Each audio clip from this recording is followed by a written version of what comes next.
Thank you, everyone, for being with us today for our meeting. I'm going to start. Today's been a difficult morning for our city with the loss of Conan Morgan. We were at his celebration of life service earlier. I would like to start by having a moment of silence in his memory. If we could, please. Thank you.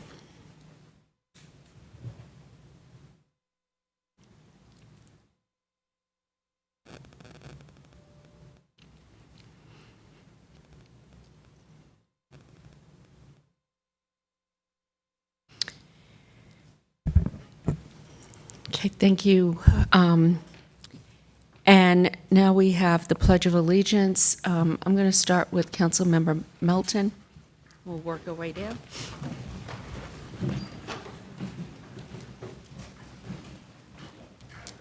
Allegiance to the flag of the United States of America and to the republic for which it stands, one nation, under God, indivisible, with liberty and justice for all.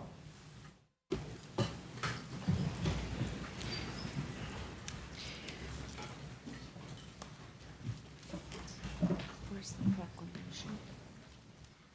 Kathleen didn't bring it. Oh, it's okay. All right, thank you, everyone. I'm going to break with the agenda to start with a proclamation, and I'd like to ask Councilmember Patton to please join me at the podium.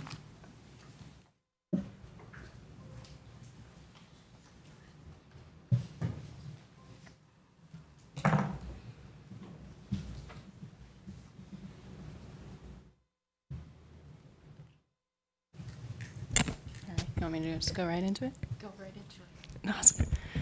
Hi, everyone. Happy to be here with you today. Back on this side of the podium.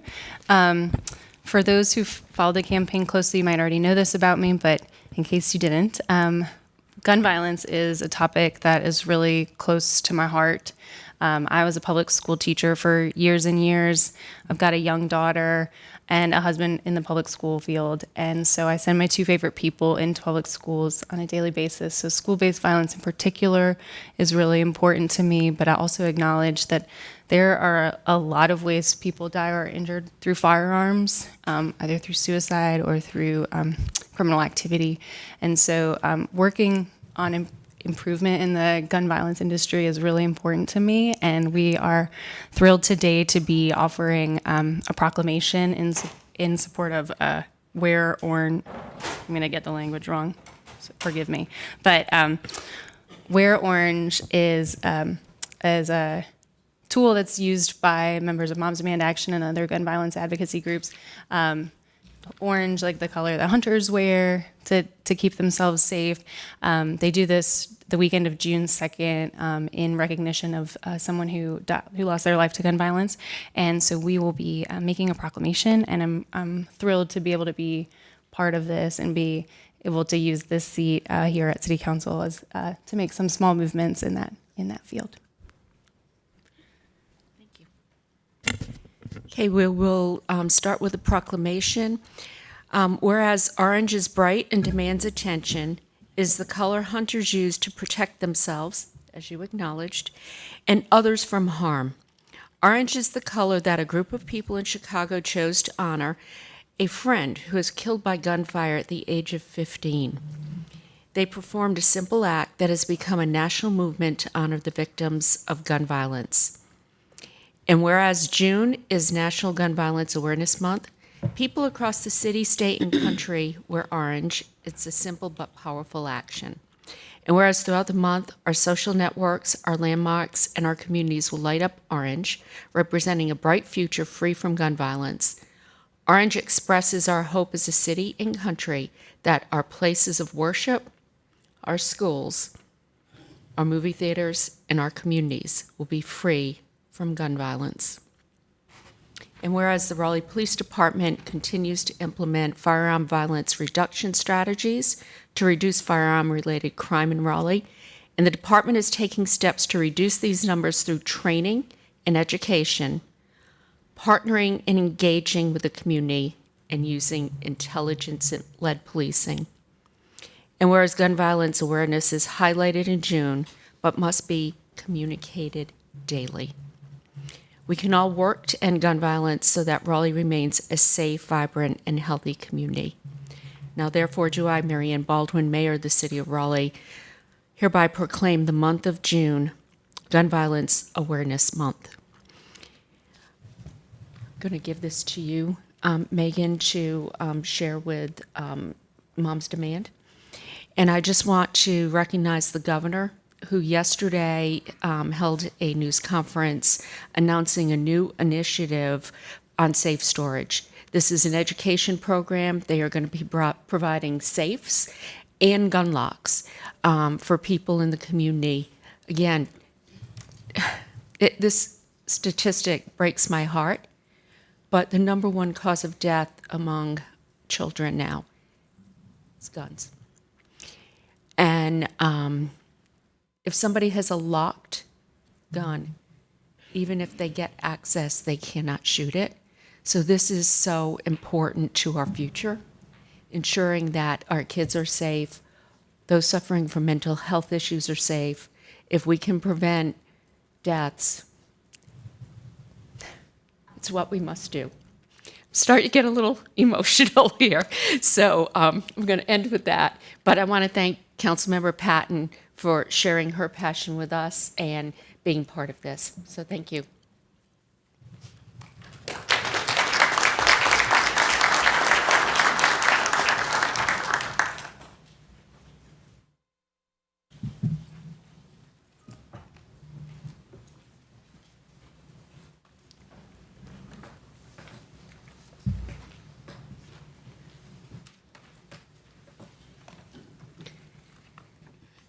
Okay, next we have recognition of special awards.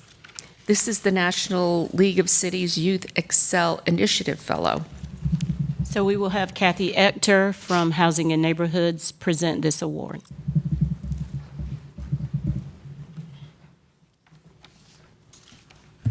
Thank you, council members. Thank you. Good afternoon. I am council members. I am Kathy Ector Cox, Youth Services and Raleigh Pathway Center Manager. I am here today and excited to introduce you to Rebecca Dixon, our Youth Employment Manager. Every summer, Rebecca recruits, hires, and onboards over 200 Raleigh youth to work in our Raleigh Summer Youth Employment Program. I'm proud to announce that Rebecca was recently named a Youth Excel Fellows as part of the National League of Cities NLC Youth Excel Initiative. Through a very competitive selection process, Rebecca will join 12 other municipal staff members from cities across the nation to engage in monthly peer-to-peer virtual learning opportunities and receive tailored technical assistance from NLC staff and national content experts. Rebecca will work in close partnership with NLC to help Raleigh promote long-term community economic security by developing partnerships and implementing strategies that improve access to high-quality post-secondary education and career pathways opportunities that lead to high-wage jobs in STEM, science, technology, engineering, and math. The initiative has a specific focus on supporting Black, Indigenous, or people of color, youth and opportunity youth, or those who become disconnected from youth and the workforce. With a firm commitment to incorporating the voices of both youth and employers, the initiative seeks to ensure that the fellows' work will lead to impactful opportunities for youth in STEM. I am excited that Rebecca's work as a fellow will help ensure that Raleigh's youth will have access to high-quality jobs that will set them and all of Raleigh on a path to long-term economic security. I would like to give Rebecca an opportunity to share a few words with you also. Thank you. Good afternoon, City Manager, City Council, and Mayor. I'm Rebecca Dixon, and I am the Raleigh Summer Youth Employment Program Manager. I've been in Raleigh longer than I lived in Greenville. I'm from Pitt County. I went to NC State, and then I ended up staying. Part of my life, I didn't want to work with kids, and I went to college to be an accountant. And so here we are. I started off as an after-school coordinator for the YMCA, and I worked there for 12 years. And a passion had become ensuring all youth have equitable resources in education and after-school products. And so when I came to the city, I was full of a lot of energy and didn't really know what the workforce development program entailed. So a lot of doors have become open, and I'm seeing like what a lot of our youth are in dire need of. And I'm really excited about the NLC opportunity because it's going to allow them to work with us, allow me to work with you guys a little more, and just create some more youth development processes. Some things we've discussed is infusing banking access in our program. I also was accepted into the city's 4 financial empowerment funds, Summer Job Connect, and working with them, they will help me identify banks for our youth so that when they come to be employed, the Raleigh Summer Youth Employment Program, they'll have banking access because a lot of our kids use Cash App as their form of a bank. And we're trying to let them know, okay, that's not a bank. So, so we're hoping with those partnerships that we can infuse more bank access, financial literacy. We have expanded our mental health programming within our program because last year we did lose a participant to suicide. And so that has become near and dear to me. So we've infused a lot of mental health programming where we're teaching them tools to navigate stress and anxiety. And we're also talking about trying to get more community-based organizations to work with the city and let us all create plans to help the youth in Raleigh because we all have the same goal, which is creating more equitable resources. So I hope I get to work with you guys more on that. And NOC will be here visiting us, so I'll keep you posted on that.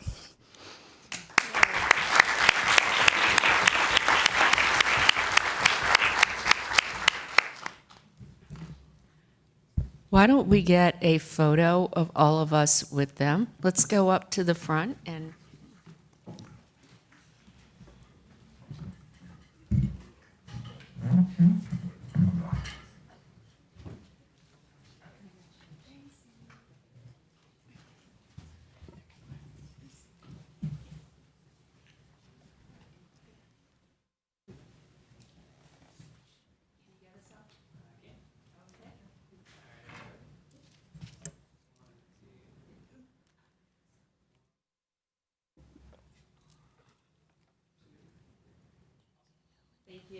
congratulations.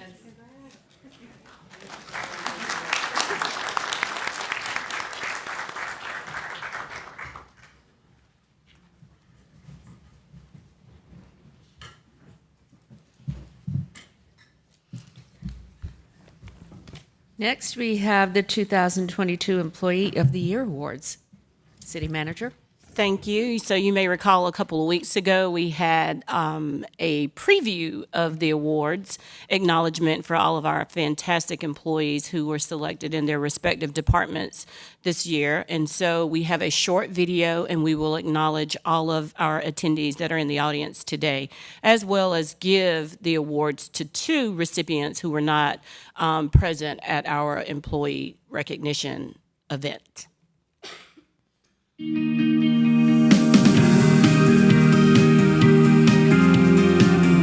Good afternoon, everybody. It reminds me of a backyard cookout or a Black family reunion. So I hope that everybody is having a good time today. Give yourselves a round of applause.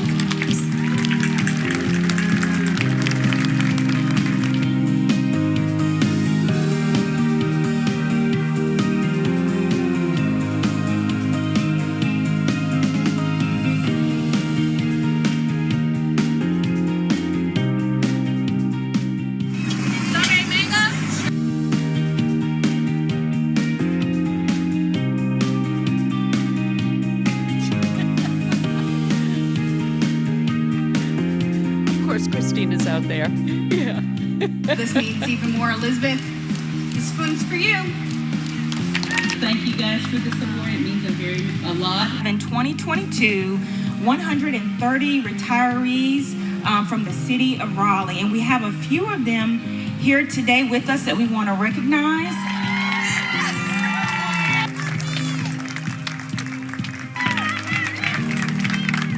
we think about Department Employee of the Year, we select people for their work.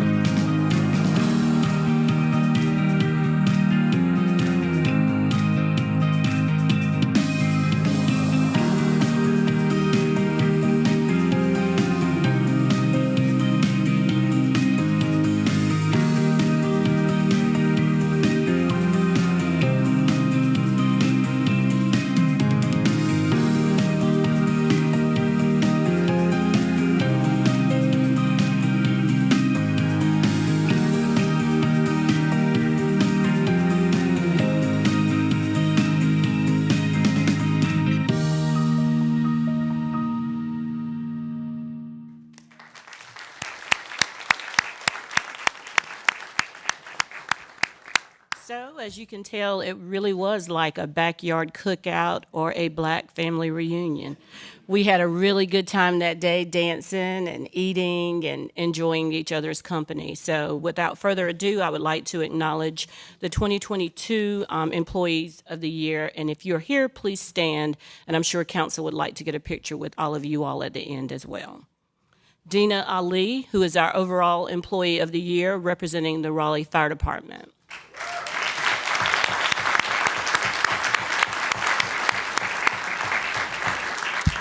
Come on to the front.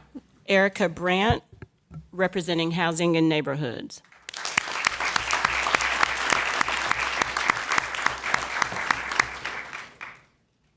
Jackie Brown, representing Human Resources.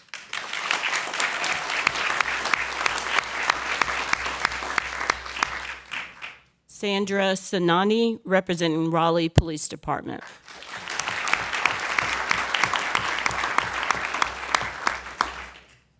Brett Compton, representing Communications.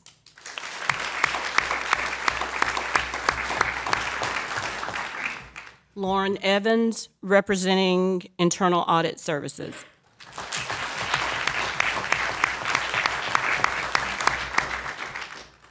Amy Farinelli, representing Engineering Services.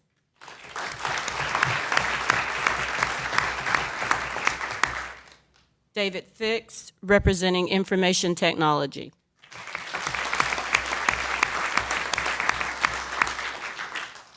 Allison Hampton, representing Emergency Communications.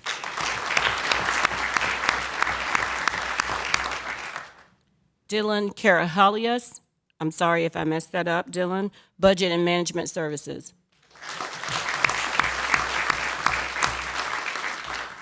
Joshua Powell, representing Parks, Recreation, and Cultural Resources. Jonathan Stallings, representing Raleigh Water.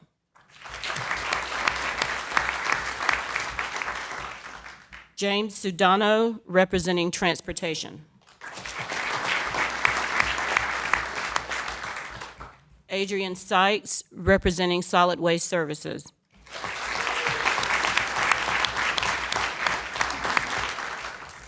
Adam Van Ningen, representing Finance.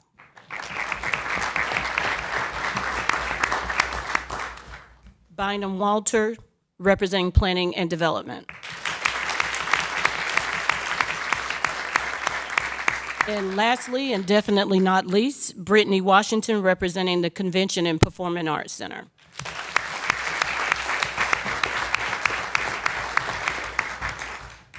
So this rounds out the 2022 Employees of the Year. Let's give them another round of applause and council if y'all go take a picture.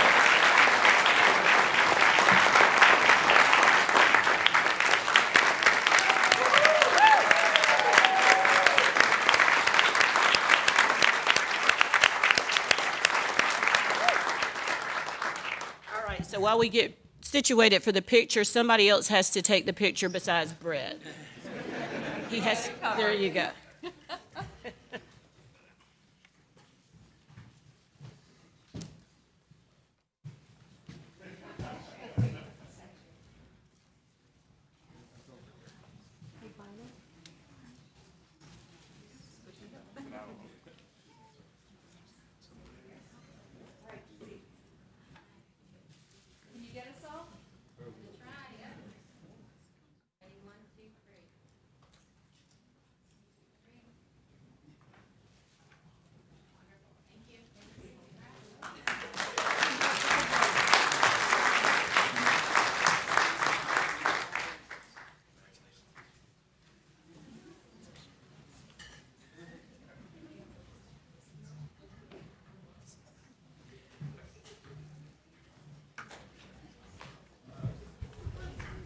I just have to say, there was some girl power up there.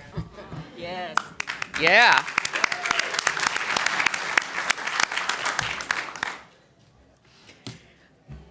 Okay, now we're down to the agenda.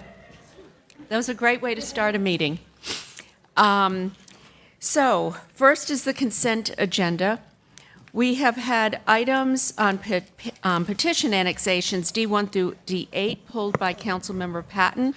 If I could have a motion to approve the rest of the consent agenda? I move for approval.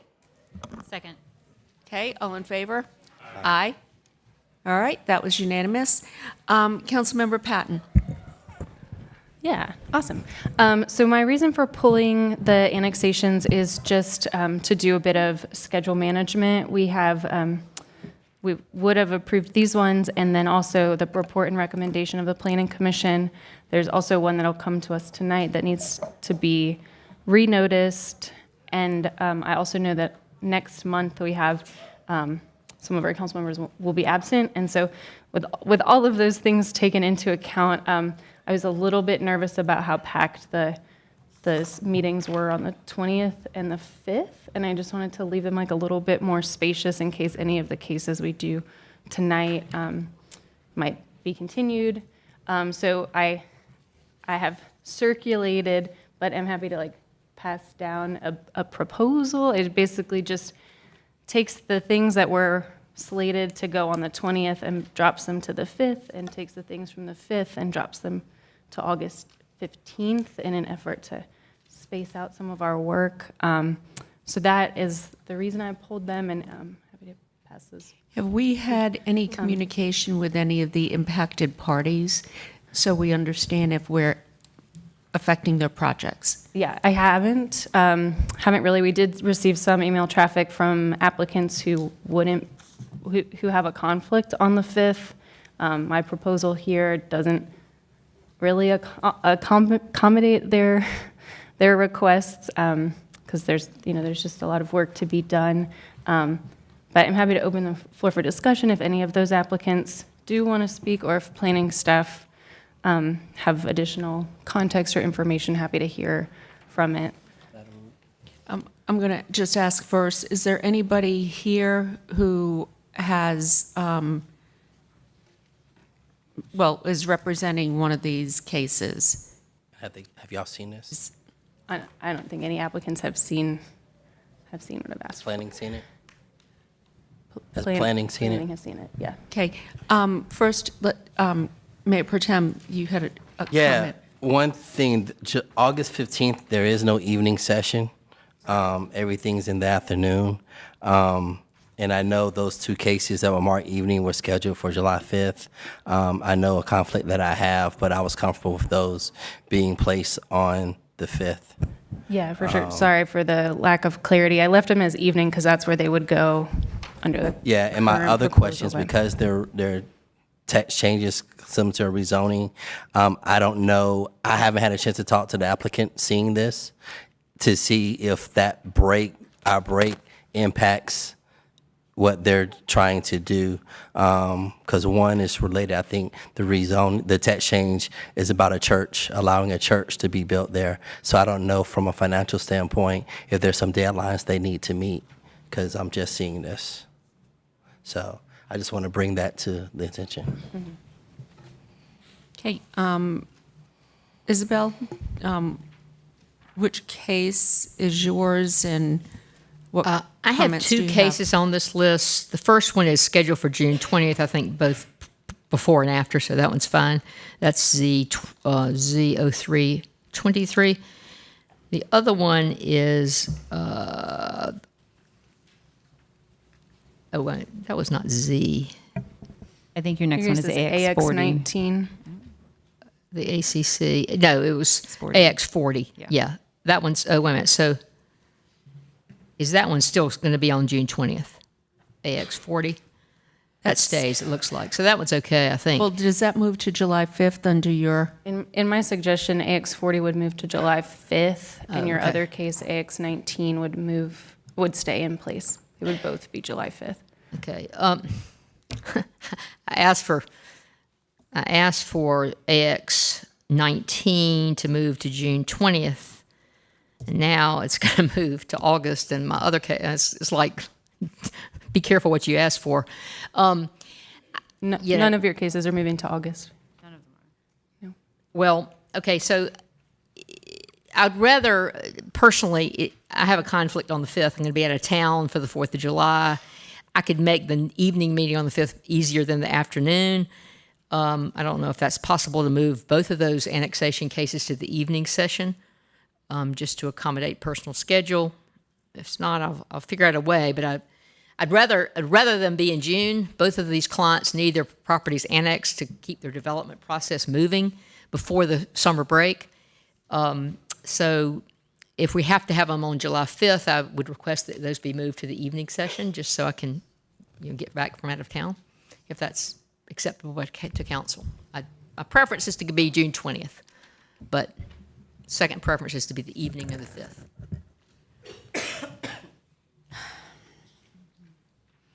And then, Councilmember Branch, you have those two text changes. We would move to August 15th, but you don't know if they're. Well, I don't know if any impact, and I know because everything I had it going set for July 5th, and this change happened in the last 24 hours, I guess. Our recommendation. I mean, I feel that's why we're talking about it, so I don't think any changes have been made. We're just trying to open discussion, so if you don't want them there, then I don't. I think that's, Yeah. you can say that. Yeah, I prefer they be on July 5th. Evening? Yes, evening. As recommended by staff's presentation in the agenda. So that would make July 5th a pretty heavy schedule then. Councilmember Patton, I'll just ask this. Would you be okay with AX 40 and AX 19 moving to June 20th? Actually, no. So we get 2 items off. We're going to move the other 2 items on. Would that be workable? My only hesitation is that we also had other applicants make a similar request. Which other applicants have made that? Mark, do you want to come up? Sorry, I didn't mean to make it a whole thing. I think it's AX 1823, if I'm not mistaken. Yeah, AX 1823, we were hoping for June 20th. We can make July 5th work, but again, our preference would be June 20th. Which one? AX what? AX 1823.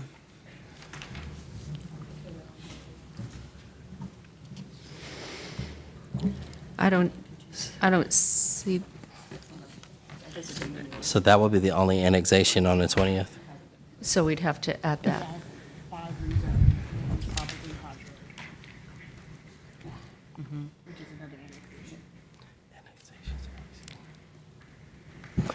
I would go with the pleasure and the body of the council at this point. I mean, You would what? I I would go with the pleasure and the body of the council at this point, because trying to sit here and figure this out after looking at it all week, it's I don't want to create a circus. So I'm willing to go with whatever the 5 votes will decide.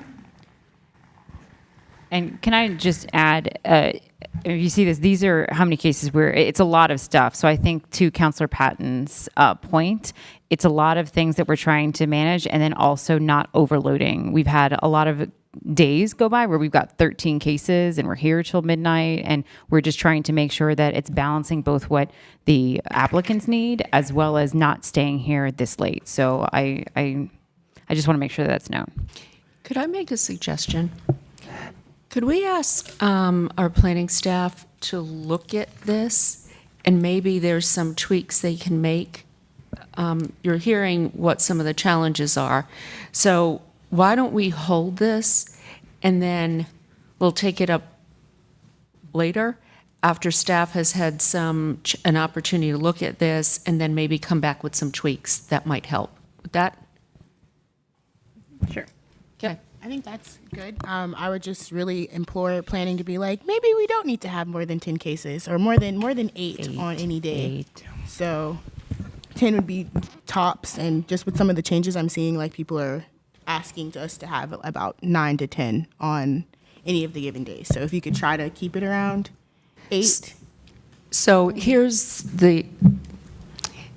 our responsibility is sometimes to be here till midnight, but it's also why we're changing the public comment period to the second Tuesday, so we can have more flexibility. And so it'll make August going forward much easier to do. But, and Councilmember Harrison, you had your hand up. Yeah, I was just going to say if we could have some kind of, max number of cases, that might be helpful just as like a general rule. But obviously, if there's a case that really has a requirement to move forward, then I would understand that. But I agree with the mayor, if planning and development could go back and look and assess, I want to make sure that our applicants are not put in a situation that is, problematic for their schedules.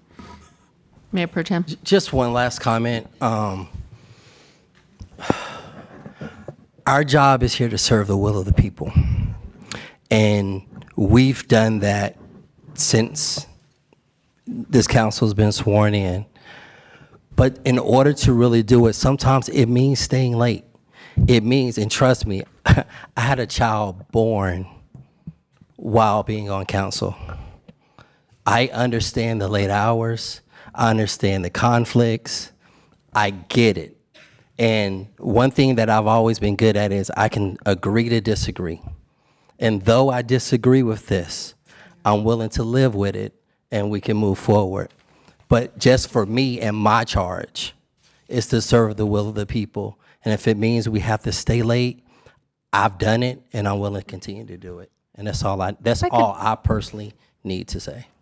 I would just love to jump in and respectfully offer that my efforts here are not to make myself get home earlier, but we want to be really studied and deliberative and informed on these cases, and that can take hours. It can take several meetings with staff, with the applicant, and with any residents or stakeholder groups, and we're investing all of that time.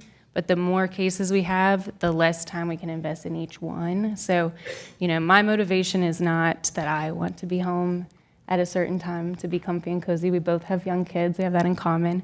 But really to make sure that we have the time to invest in these cases and do so in a way that's also respectful of the folks who help us understand them. When we are cramming meetings in, I've watched our planning staff reshuffle their whole day so they can meet with us to shed clarity on these situations. I want to make sure there's enough spaciousness that we can get all the information we need without being disrespectful of other people's time.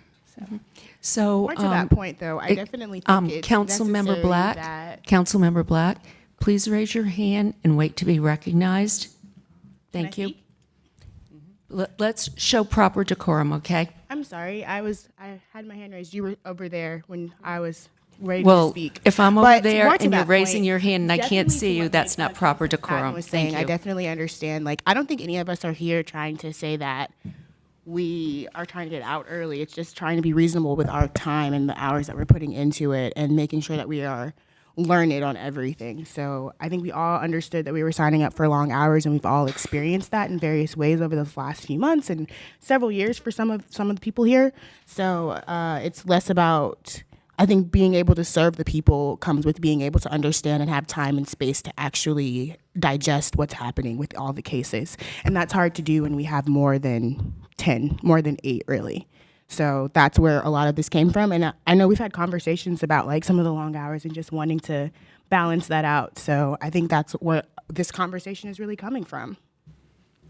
Councilmember Patton, staff is going to look at this and bring this back to us because we also have cases here that we need to schedule. So they're going to come back with some recommendations today because we have to get this scheduled. So thank you, staff. I know I just put a lot on you to kind of do this, but Pat, do you have a question? Just a question and maybe a comment. I want to make sure I was hearing council's direction clearly that you want us to, we can come back later today with any concerns or recommendations on Councilmember Patton's recommendation for the cases before you today. Would you also like us to provide you a series of options for better case management. I also did want to take just a moment to say we really have tried hard to balance the caseload as Right. best we can, have the more complex and controversial cases on the evenings so that public can participate, less so during the afternoons. We do understand and appreciate the fact that it can get overwhelming with the volumes. So we can come back with some options that look at different ways to balance that. Well, I think what we're planning in the future, removing public public comment from that first Tuesday of the month, will take care of some of this. So that will cut back on council meetings, perhaps 90 minutes.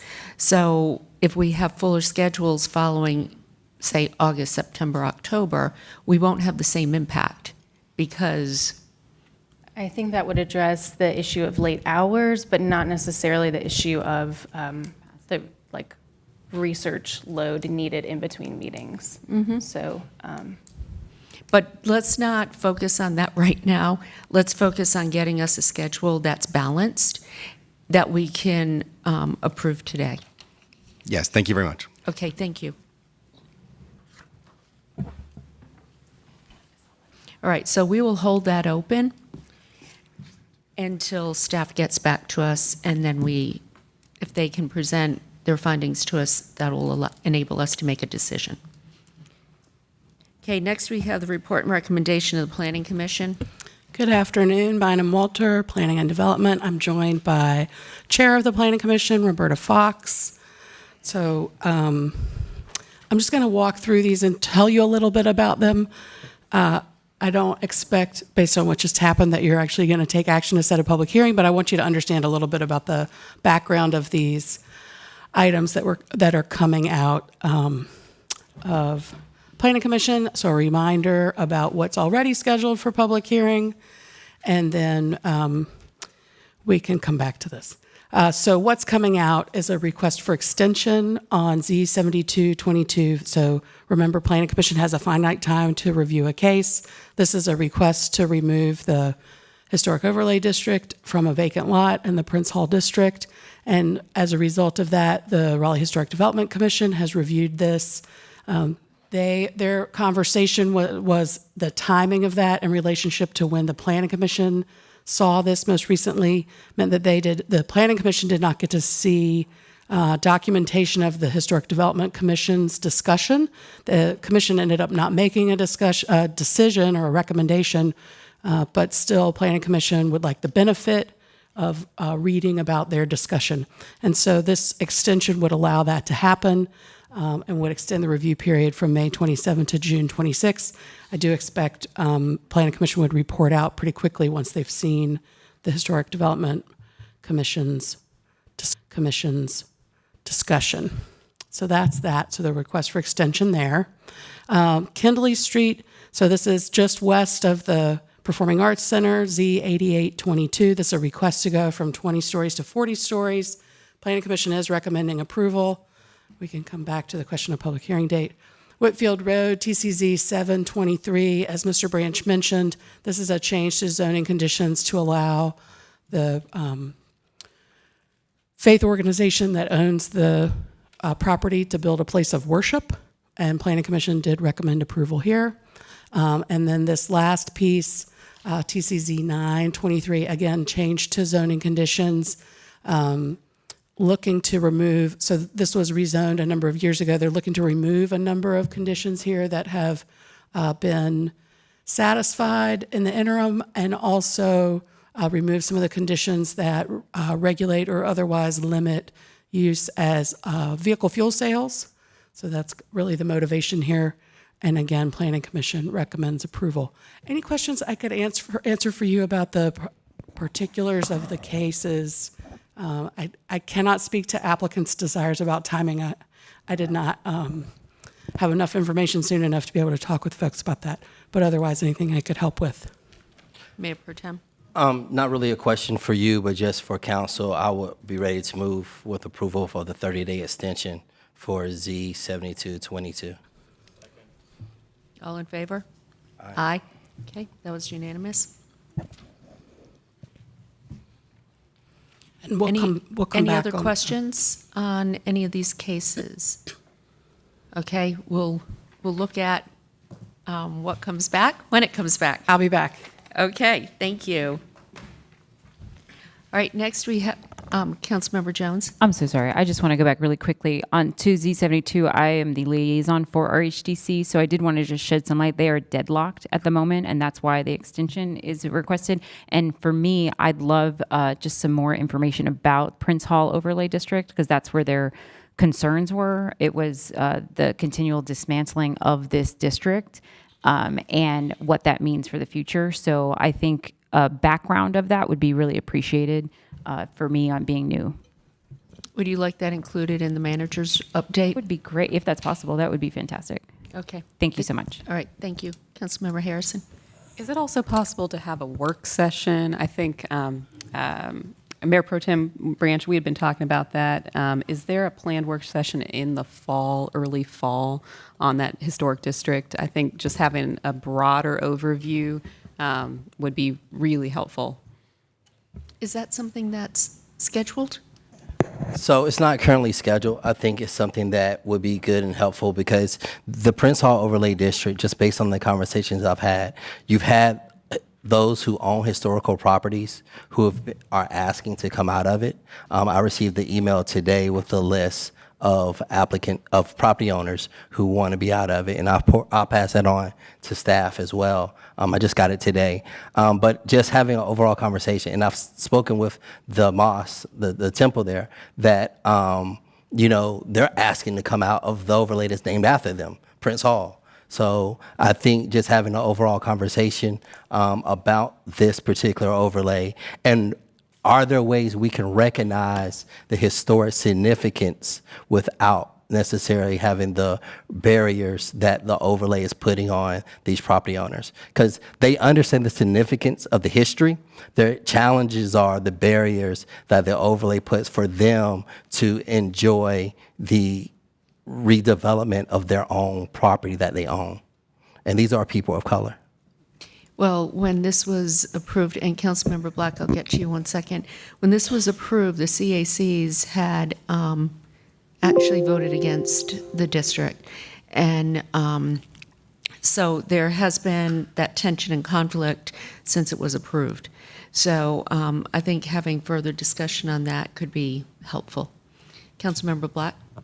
Yeah, I feel the same sort of just questions around, well, really all of the conservation, neighborhood, historic overlay districts that are around the city. I'm really just finding out about them from this case, and then we have more things that are coming from this case.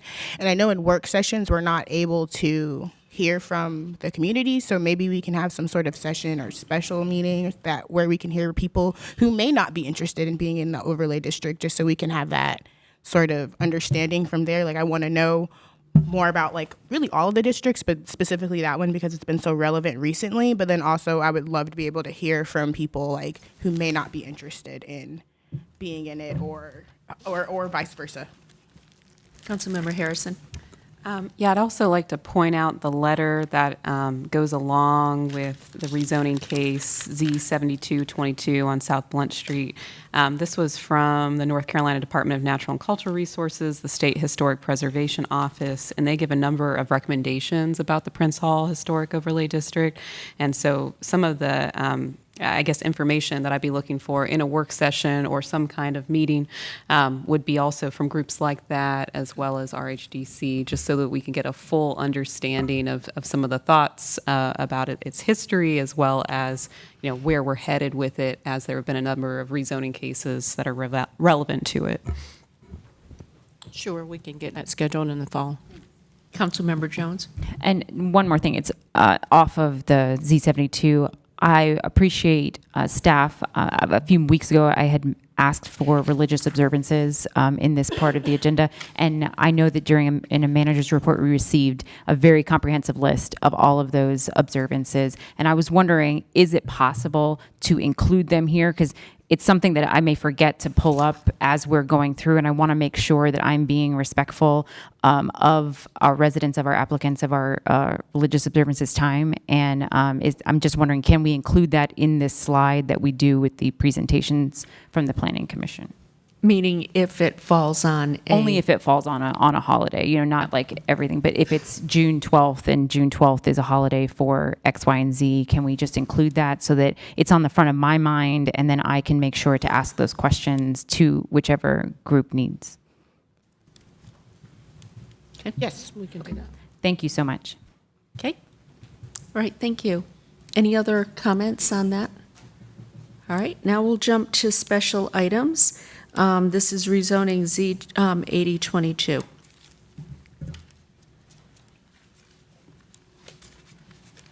Good afternoon, Mayor and Council. Sarah Shaughnessy, Raleigh Planning and Development.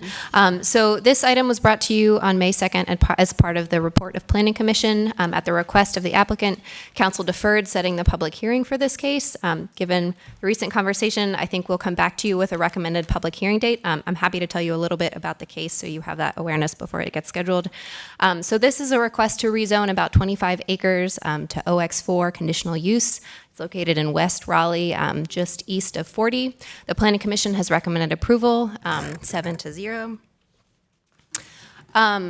As you may have noticed, there was an addendum to the agenda. The applicant submitted zoning conditions. They're allowed to submit zoning conditions that are final and signed up to 2 days before the meeting, so we received final conditions. The changes that were made between what was initially published in the agenda and the second agenda addendum were technical and non-substantive, so just additional language.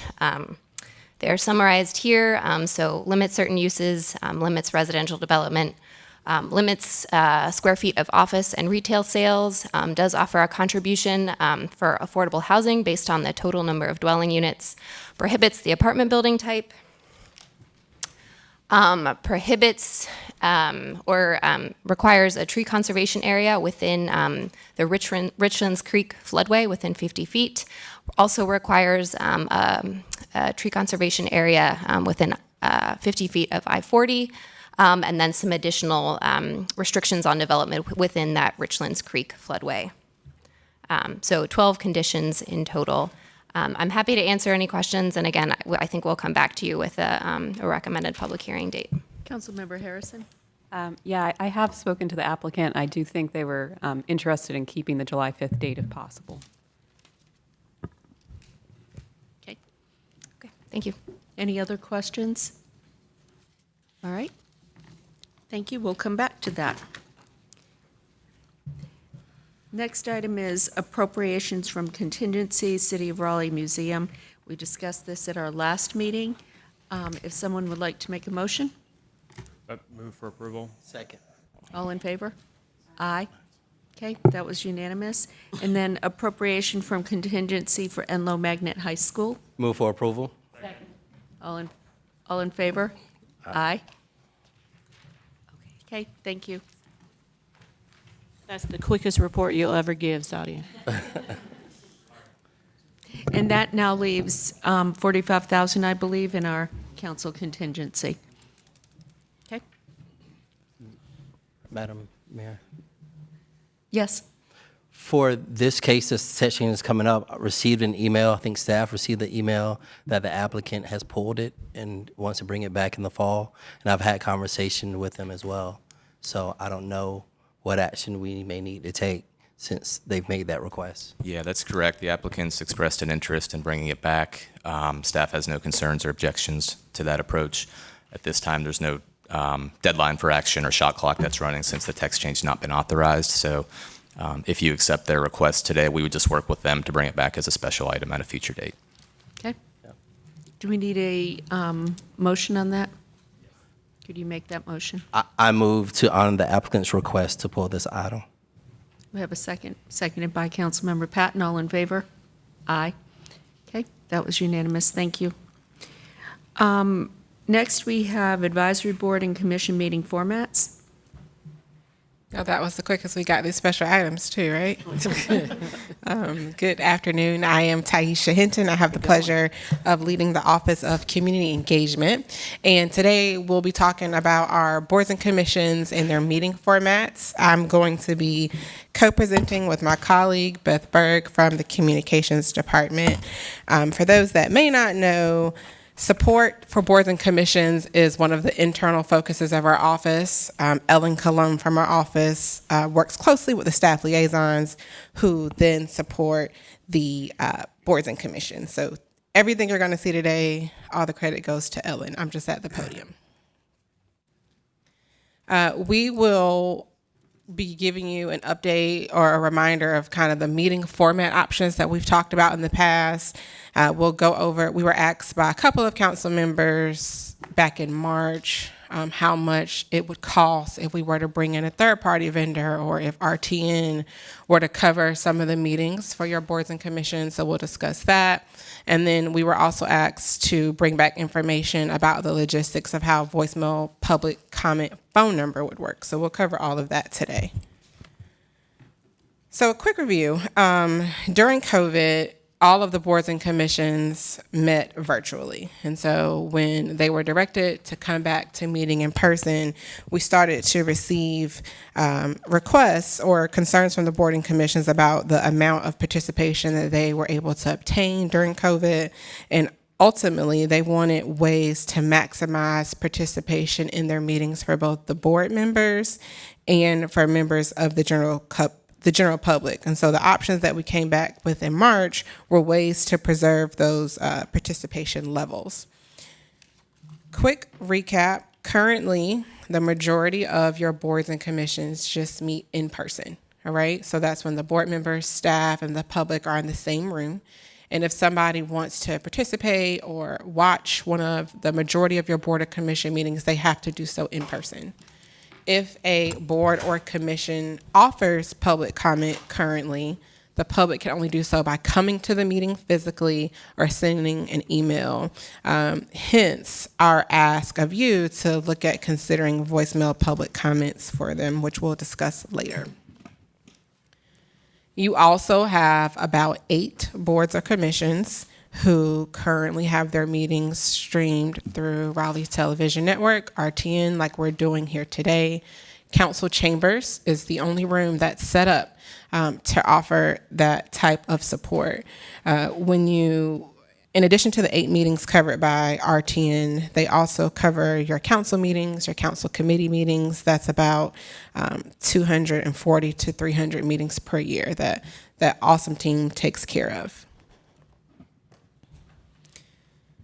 In the spirit of trying to find ways to maximize participation, we suggested that we look at having in-person meetings with virtual support by the staff liaison. So that would mean that the board members and staff would be in the same room and they would use some type of webcam or device so that the public can view the meeting virtually in real time or as a recording later.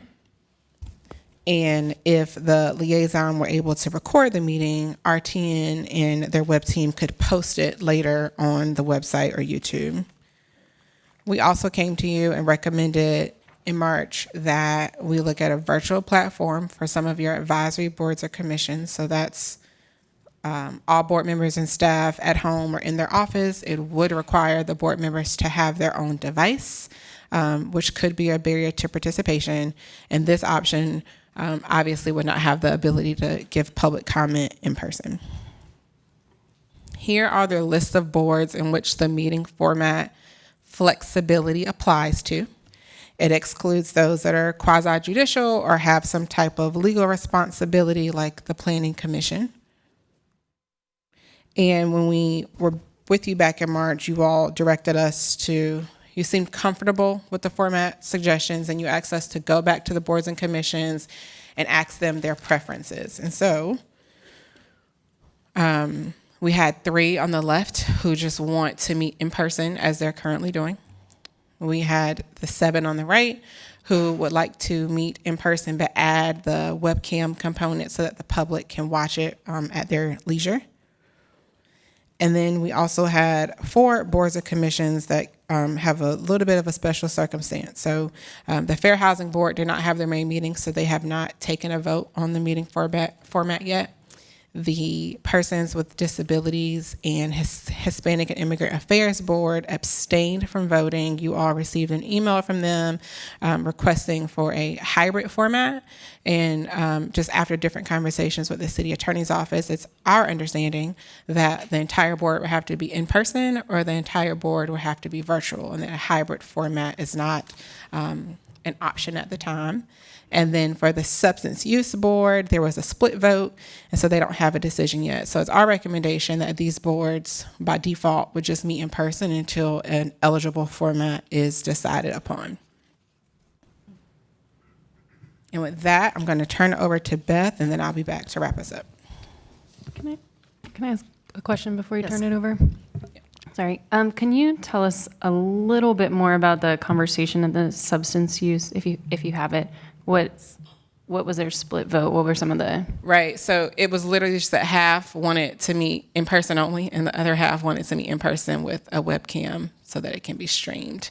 I was just curious if there was if there was maybe a rationale that was shared for the folks who wanted to stay in person only. Not to my understanding. There was also a preference from the group that they have a hybrid format, but they said, well, if that's not an option, then we're just stuck on our different opinions of the matter. And I believe the board's going to have the discussion again at their next meeting. Thank you, Taisha. Good afternoon, Mayor and Council. Beth Berg, Assistant Communications Director. And I am here to talk about what it would look like if RTN were to support all boards and commissions meetings. And first, I just want to take a second to credit the team, because I think one of the highest forms of flattery is always to be asked to do more of something. And the team who you see here, Luke over there, and there's many behind the scenes, hard at work. You see them day in and day out supporting these meetings. So I just want to credit where credit is due. So spoiler alert, also, these numbers are high. We know that, but again, wanted to do the due diligence of coming back to you, even though this is not necessarily our recommendation. So if RTN were to cover all boards and commissions meetings, that would be an additional 260 on top of the 180 meetings per year they're already covering. So huge workload.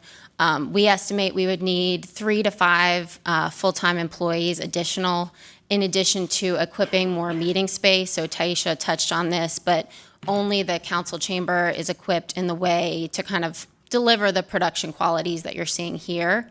So we'd need at least 2 additional rooms equipped with cameras, mics, receivers, transmitters. So all in, that will run roughly $500,000 to $800,000. And again, that's full RTN support of all boards and commissions meetings with the production quality that you see here for council. The team also looked into what it would look like for external vendor costs. These are even higher. They range from $10,000 per meeting on the lower end to $45,000. These include a 3-hour meeting, including setup and breakdown. And for reference, a board and commissions meeting, I think, runs usually about 2 hours and change. So that estimate to cover the additional 15 board and commissions that aren't covered today at the lowest rate of $10,000 per meeting would be about $1.8 million. So don't worry, there's other options that Taisha will get into. So I will hand it back to her. Thank you, Beth. So if we look at this from a space of the staff liaison utilizing some type of physical hardware to stream the meetings for the public, that web camera runs about $1,000 each. We look at mics, insurance, cases, and we add all that up, that's approximately $15,000. And then, as I stated earlier, we were asked about voicemail public comment and its logistics. So there are 3 options before you. We recommend option 2, but I'll chat about them all. For option 1, you could have each board and commission with their own phone number. There is a $50 charge for that. Option 2, you could have one toll-free phone number for all boards and commissions and you all. And then there would be a special code for dial 1 if you would like to hear from said board, and so on and so on. The only caveat with that is that you all currently have a 919 number for your voicemail public comment option, and you would lose that number because it would be put under one umbrella. And then option 3, you could keep your 919 number, which are rare or if at all possible these days, and you could have another number for boards and commissions. So those are your 3 options.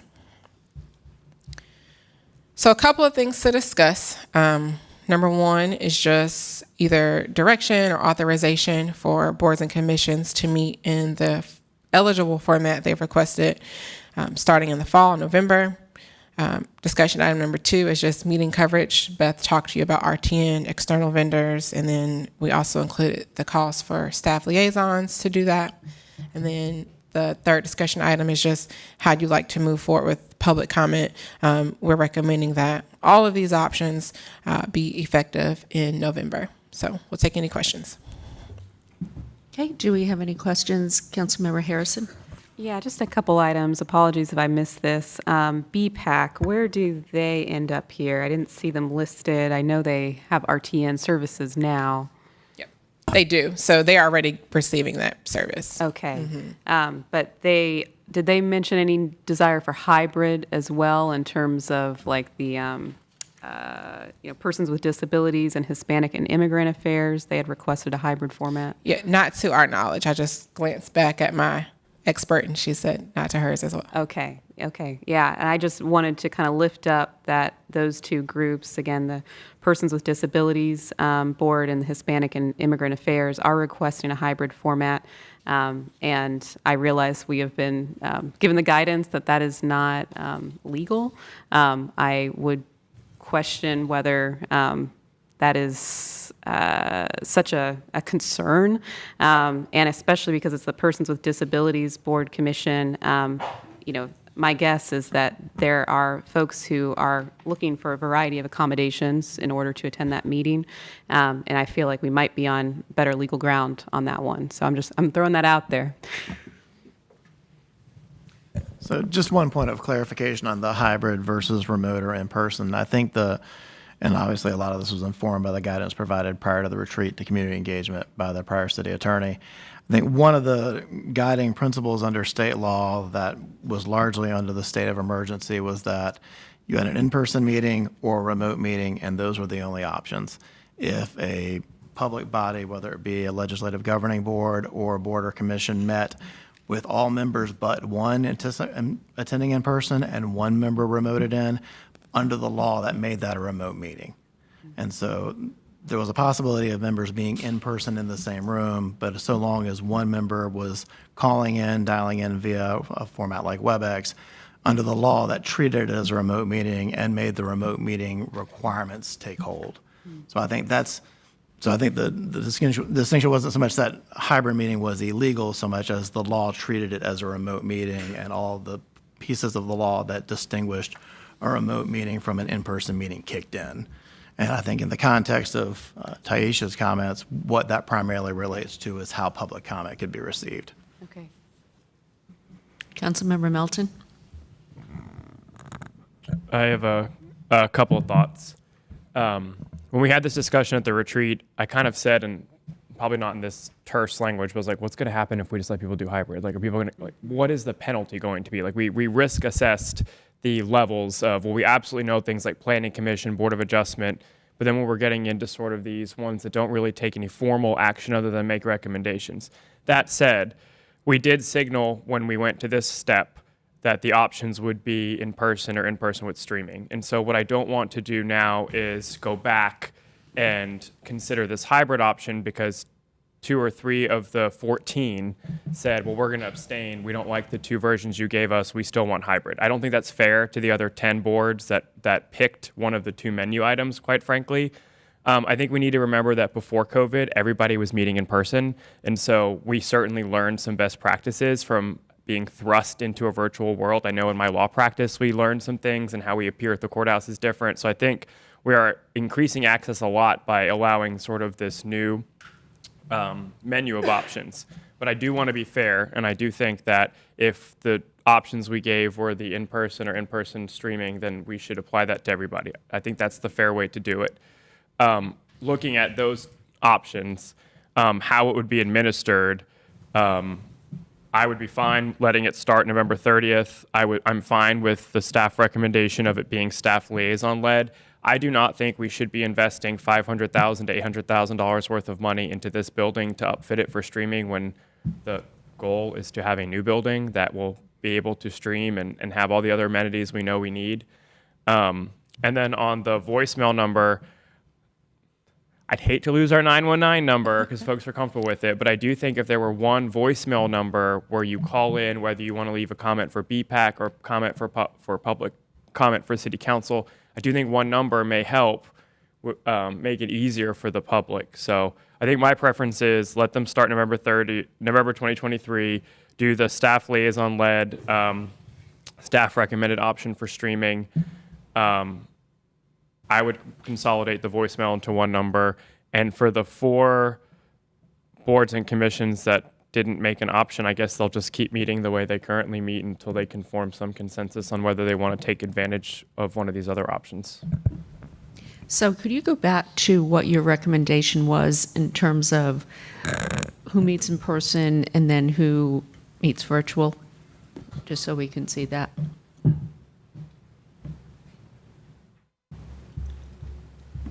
Almost there, I promise. So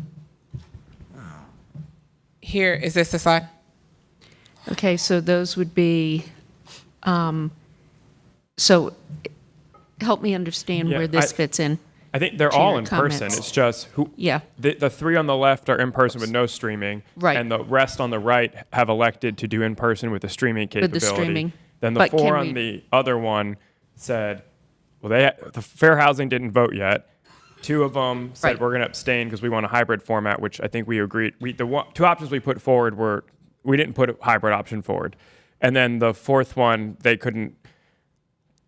They split their vote. So I'm assuming those 4 will keep meeting the way they've been meeting, and the other 10 we can go ahead and let them start November of 2023. It's just how do we want to let them stream the Yeah, 7? and that's what I wanted to get back to, was if you could go back one.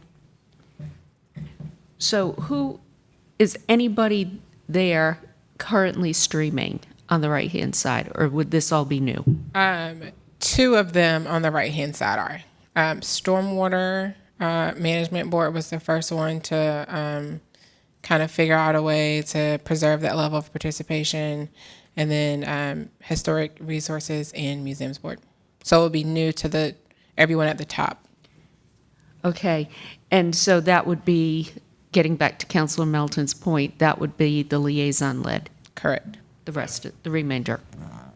That was the option that, yes, staff was recommending. I think the cost impact is the lowest. Right. It would be great if everybody could be streaming on RTN, but I cannot support investing up to $800,000 into new technology for this building to stream on RTN when the goal is to be moving to a new building, which hopefully will have capability to stream everywhere. So I think we should do the liaison-led one is the webcams that I think they propose they'll be purchasing 5 of those, and obviously the staff time to help with it. I think that's a good interim for right now. And if I could just clarify, so everyone on the right would be the staff liaison-led option. It's just that 2 staff liaisons are already doing it. And in addition to the web camera that would be needed, we just need to get licensing, some training for the staff liaisons, and just other logistics. Any other questions, Councilmember Patton? Yeah. My questions kind of center around the 4 boards and commission, the undecided boards and commissions. We presented them with 3 options. Everyone who has made a decision chose amongst 2. If these, option 3, the all virtual option, is still available to these ones when they become decided, would any action that we take sort of preclude them from accessing that? You haven't presented the cost or... No, so surprisingly, none of the boards and commissions, including the 4 here, opted for the completely virtual option, but it would still be available, yes. Okay. And would there be significant cost impact or heavy lift? A light lift, not a heavy Light one. lift, okay.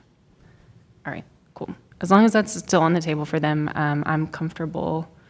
I agree. I do agree that with the voicemail public comment, having one number where they can dial 1 to reach Parks Board, dial 2 to reach BPAC is definitely the cleanest option for our residents. I might ask if there could be like a dial 0 if you don't know which board you're trying to talk to, because I think that sometimes it could be confusing for residents. Any other comments? Does anybody want to make a motion? I move to approve the staff recommended options. So that would be, hold please, sorry. Okay, that would be authorizing the boards and commissions to meet in their requested format effective November 2023, providing streaming through the staff liaison-led option, and then the consolidating all the voicemail public comments into one phone number. Councilmember Harrison. Just a question. You said in their requested formats. Does that include hybrid for persons with disabilities and Hispanic and immigrant affairs? No, it would be the 10 that are. Just checking. Yes. I would have, look, I totally get where they're coming from, but we gave everybody the same menu of options. I just don't think it would be fair to switch it up now. So those 4, I think, maybe you can come back to us if they've decided how they want to do it later. But Sure. Let's move on the 10 that we have now. Okay, do we have a second? Seconded by Councilmember Patton. All in favor? Aye. Anyone opposed? Is that opposed? Councilmember Harrison opposed. Okay. All right. Next, we are with the report and recommendation of the city manager. Thank you. Good afternoon, Mayor and Council. We have 3 items on the agenda, and then I have a couple of introductions to make. Okay. So we will kick it off with the investment advisory services, talking about long-term funds in our investment portfolio. We have Allison Bradshaw, our CFO, to present this item. Yeah, so good afternoon, Mayor and Council. Allison Bradshaw here from the Finance Department. Let's get my glasses on so I can see. All right, so here's our agenda for today. I will quickly review the long-term financial obligations of the city, speak to our funding strategy, and end with the staff recommendation, which is to move the city's long-term funds to the state of North Carolina's investment management program under the state treasurer. The program has a rather long name, which is the Ancillary Governmental Participant Investment Program, or AGPIP. This program was started by the Department of the State Treasurer back in 2016, and city staff has been following the program since that time.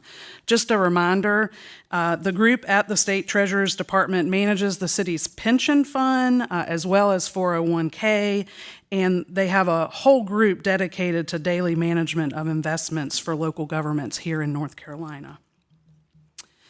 So the city has current obligations like employee salaries, and just like most households have long-term obligations as well.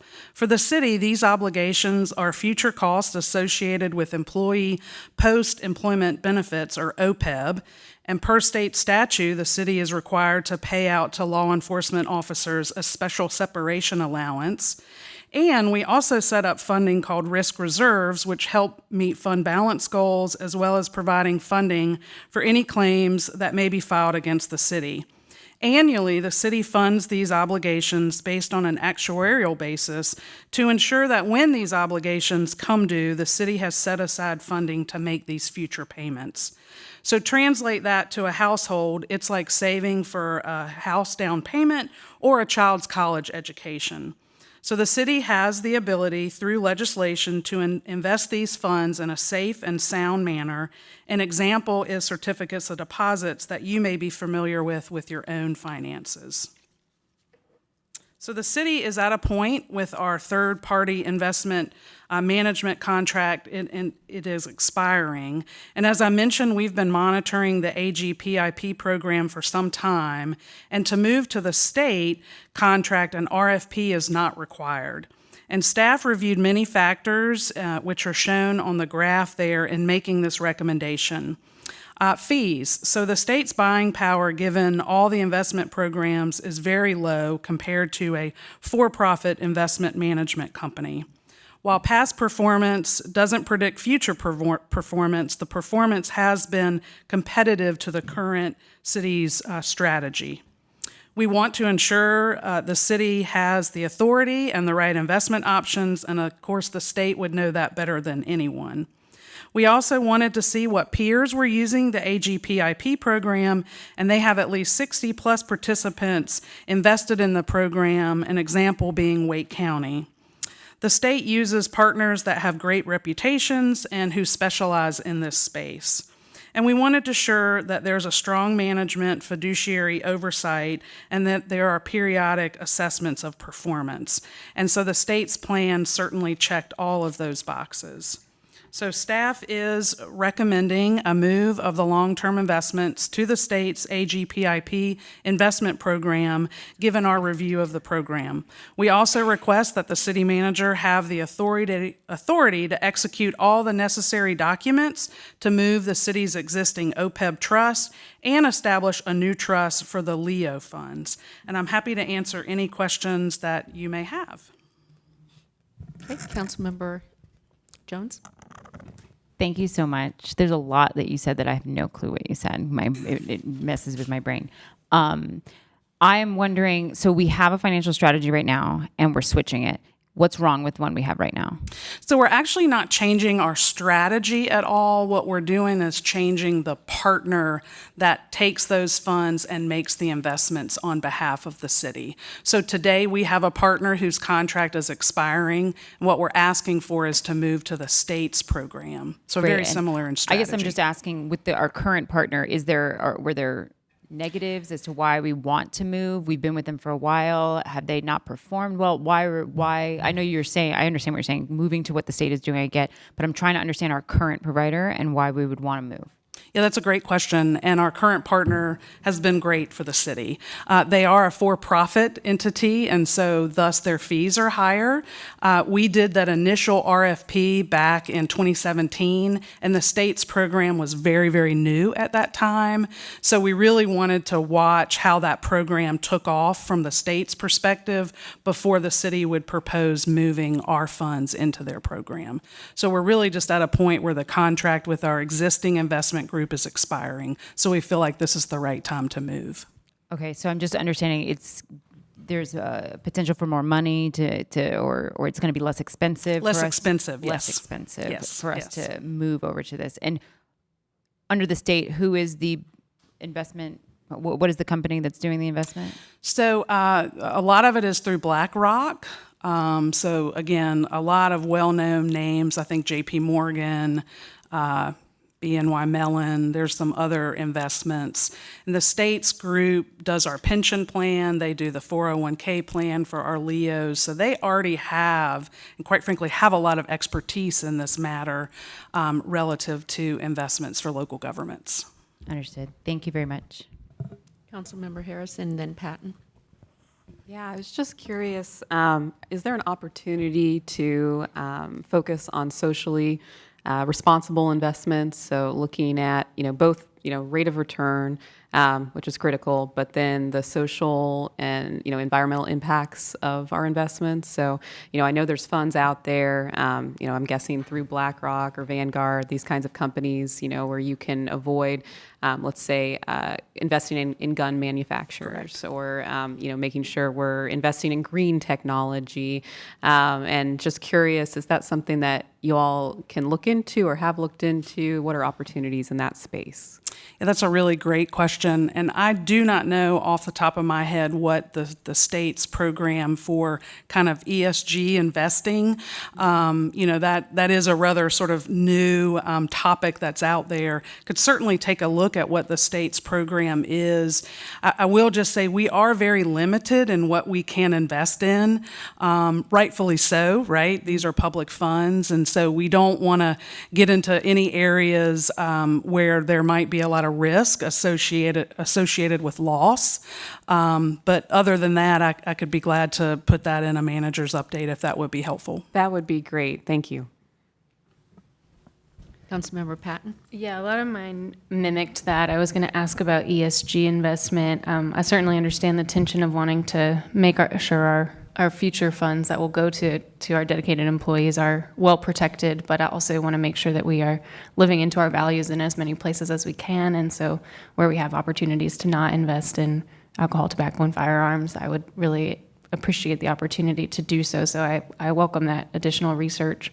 And then I also uplift Councilmember Jones, and we're trying to sometimes try to put these in human budgetary, human scale budgetary standpoint. So this would be similar to if I was managing my retirement fund through Edward Jones and I wanted to move it to Fidelity. That's is correct. essentially what this. That's a great example, yes. Okay. Understood. Thank you. That's all. Any other questions?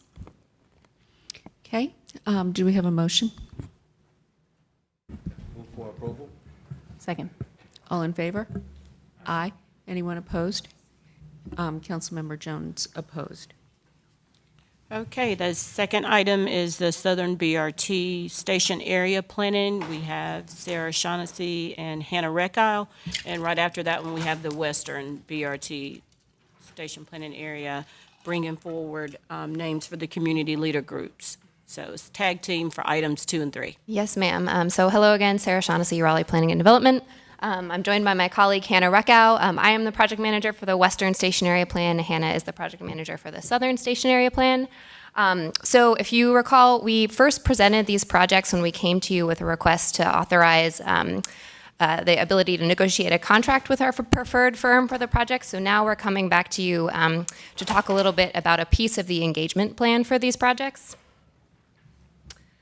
So at the March meeting, when you last heard about this, Het Patel from Transit gave a nice overview of the Wake BRT plan. As you'll recall, there are 4 spines for the BRT, north, east, south, and west. Newbern is the route that's going east. That's the furthest along.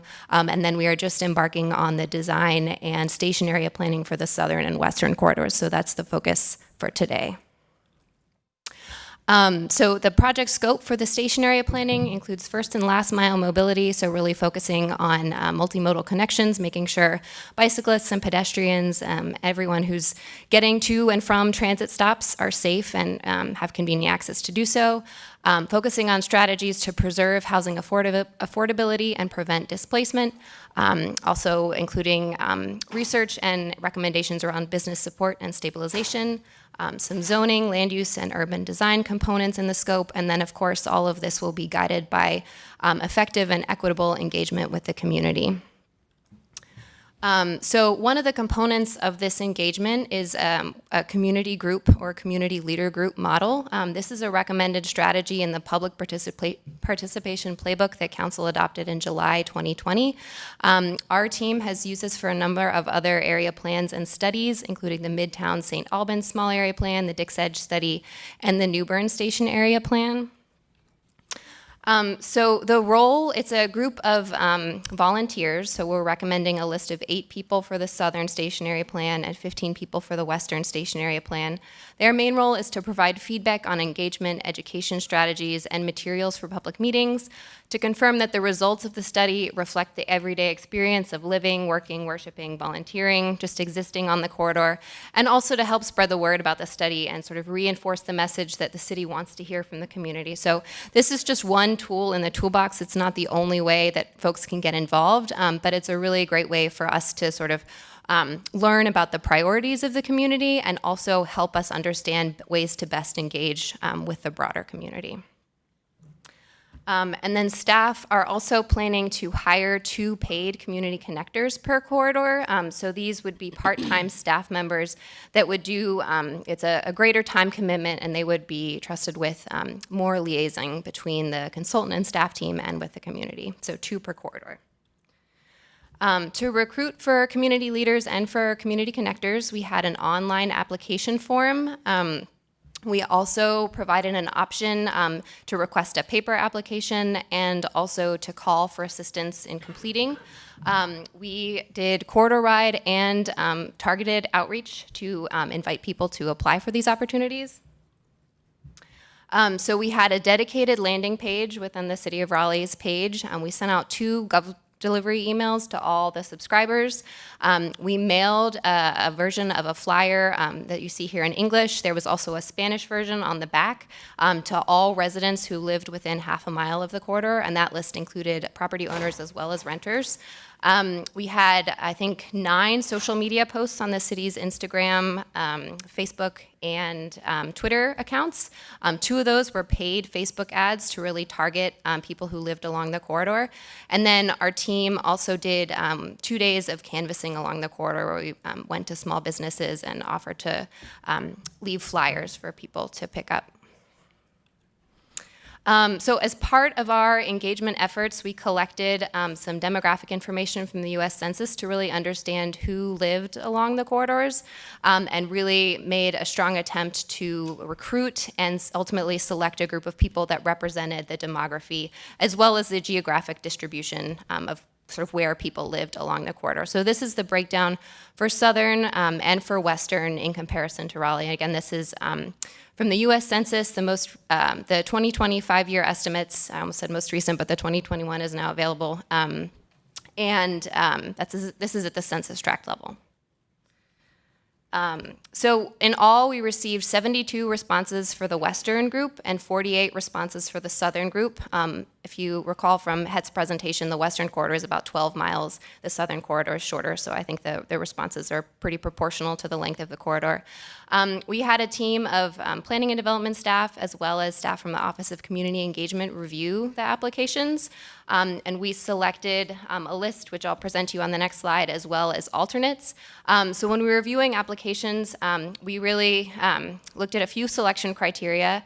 We prioritized people who lived, worked, or belonged to an organization within half a mile of the corridor. So some people applied who were Cary residents. We referred them to Cary staff. Some people applied who lived very far afield, and we really wanted to prioritize those who had a clear connection to the corridor. We also, as I mentioned before, really wanted to select a pool that represented the demographic diversity and demographic characteristics of the corridor. So took a close look at who, in terms of race and ethnicity and age and gender, applied.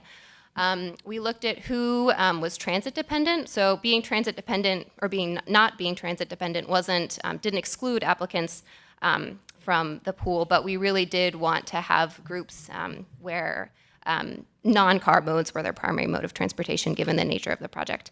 And then lastly, we looked at, we asked some short answer questions and selected applicants who demonstrated a commitment to community engagement. We really wanted a group that showed sort of a clear passion for engaging with the community and with the city, and who, would be committed to the project through the life of the engagement period. And I apologize, the slide for the connectors and the leaders is not included, but it is included in the memo. So we have a list of 15 community leaders for the Western corridor and 8 leaders for the Southern corridor.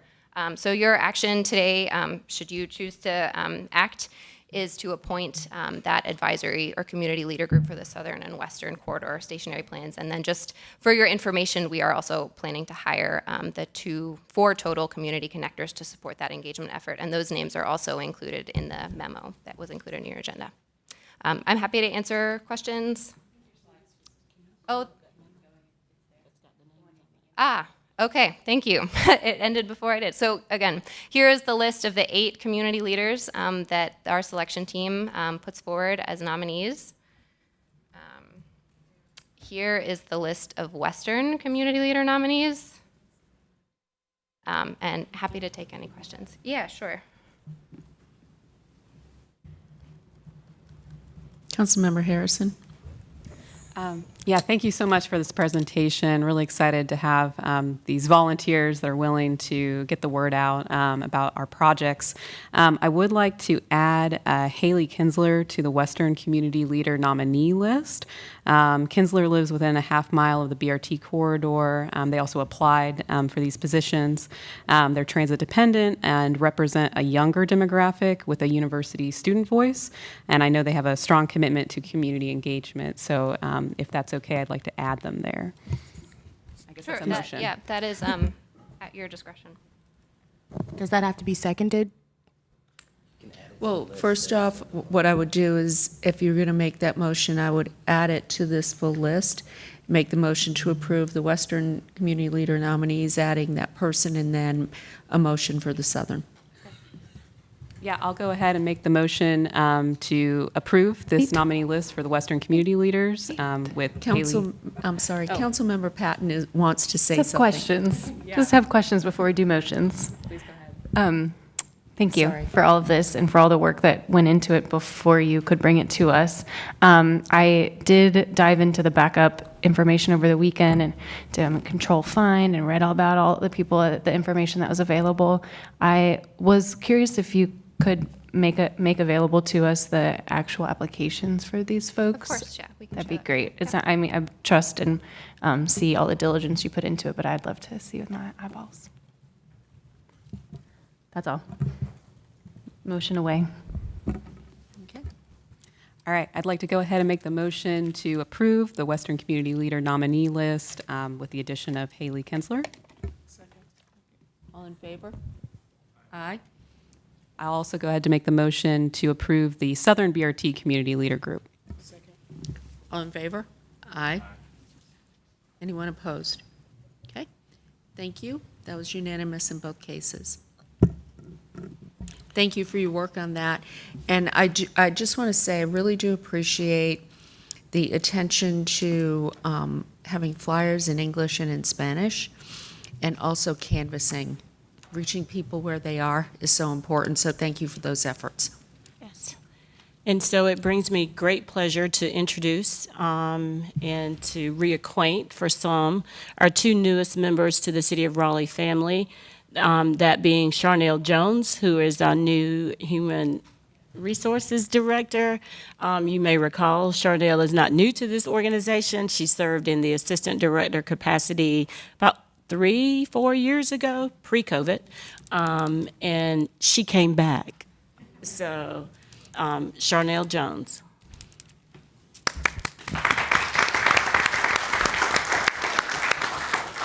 Good afternoon, Council. It is an honor and a pleasure to be back with the City of Raleigh. I am looking forward to serving the employees, the organization, as well as the community.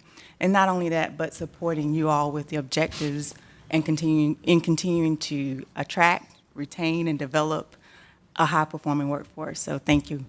Welcome home.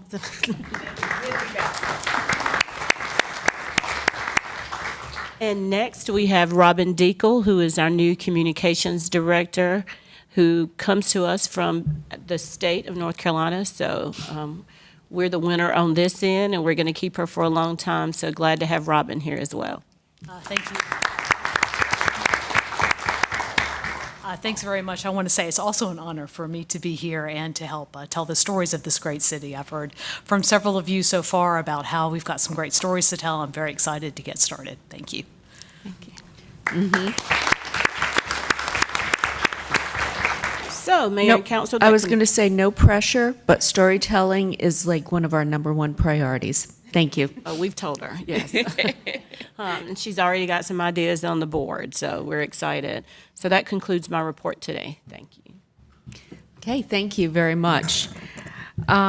Okay, next we have matters scheduled for public hearing. This is, we're going to start with rezoning Z 8722.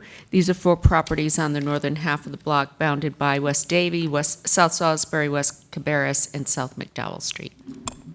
Sarah Shaughnessy, Planning and Development. So you last heard this case on May 16th. As Mayor said, this is a collection of properties just north of the Convention Center. The request is to rezone to DX 40 stories, shopfront, conditional use. The conditions since you last heard this case have been revised. The one change is a revision to the contribution to the Affordable Housing Fund. Initially, $100,000 were offered, now $200,000 are offered. So that's the main change for the case. I'm happy to answer any questions. I know the applicant is also here. Okay, do we have any questions? So, do we have anyone signed up? I don't have the public hearing list. Oh, yes, I do. Okay, is Mama Kai here? I don't see her. Okay, she's still on the list, signed up in opposition. I have met Paul here in support. Are there any additional questions for the applicant? Okay, well then, that being the case, I'm going to close the hearing. And Councilmember Melton?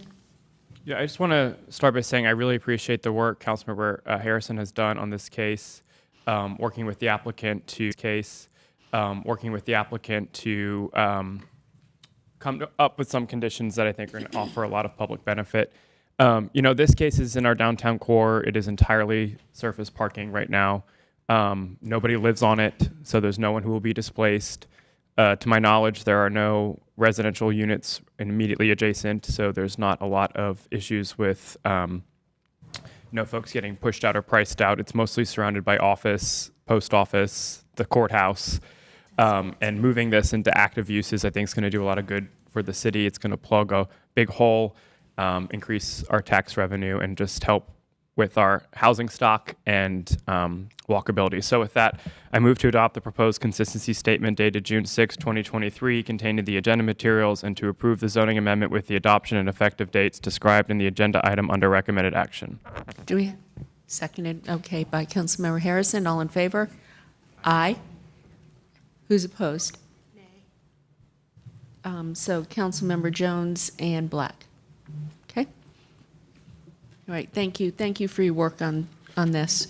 Councilmember Melton and I had many discussions when he first got on council about parking lots taking up our city when they could be put to much better use, and this is a great example of doing that, so thank you. Next, we have rezoning Z9122 on Ilionitis Court. This is the road assemblage that we discussed last, and there was some questions about the trail and other items. So, Yes, ma'am. Again, Sarah Shaughnessy, Raleigh Planning and Development. So this is a collection of parcels on Iliagnis Road. The request is to rezone about 26.5 acres to residential mixed use, 5 stories, conditional use. You last heard this case on May 16th, and since then the applicant has submitted some revised conditions. This was another case where the agenda was published and then the applicant was able to submit final conditions. So you received an addendum to the agenda. This and the next slide summarize the changes between those initial conditions that were included in the first agenda packet and then the addendum. So these were changes that were made in response to staff comment. The conditions 1 through 4 you've seen before. The main new condition here is the offer of a contribution for $25,000 to the city's 625 Park Improvement Fund for greenway improvements. Again, I'm happy to answer questions about this, and then the applicant is also here. okay. With this case, no one has signed up in opposition, and the applicant is here. We'll resume the hearing.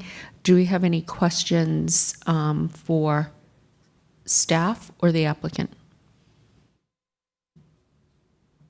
Okay, then I will close the hearing. Do we have a motion? Councilmember Harrison? Yeah, I just want to say a couple things first. I appreciate that the applicant in this case is going to potentially have a smaller footprint on the land area because this will be a slightly denser development ultimately in terms of the heights, so going from 3 to 5 stories potentially, but it's almost the same number of residential units, so it's actually just a slight decrease. There are some environmentally sensitive areas around here, and so I'm really appreciative for the greenway easement and for having the opportunity to keep some development off of those areas. And I also really sincerely appreciate the public benefit when it comes to the greenway design funds. This is an area that could see a lot of additional connectivity, from Carolina Pines to Renaissance Park, and then hopefully someday to Lake Wheeler Road safely over 40. That is a goal of mine. So with that, I will move to adopt the proposed consistency statement dated June 6, 2023, contained in the agenda materials, and to approve the zoning amendment with the adoption and effective dates described in the agenda item under recommended action. Okay. Do we have Well, have the second. All in favor? Aye. Okay, that passes unanimously. Thank you.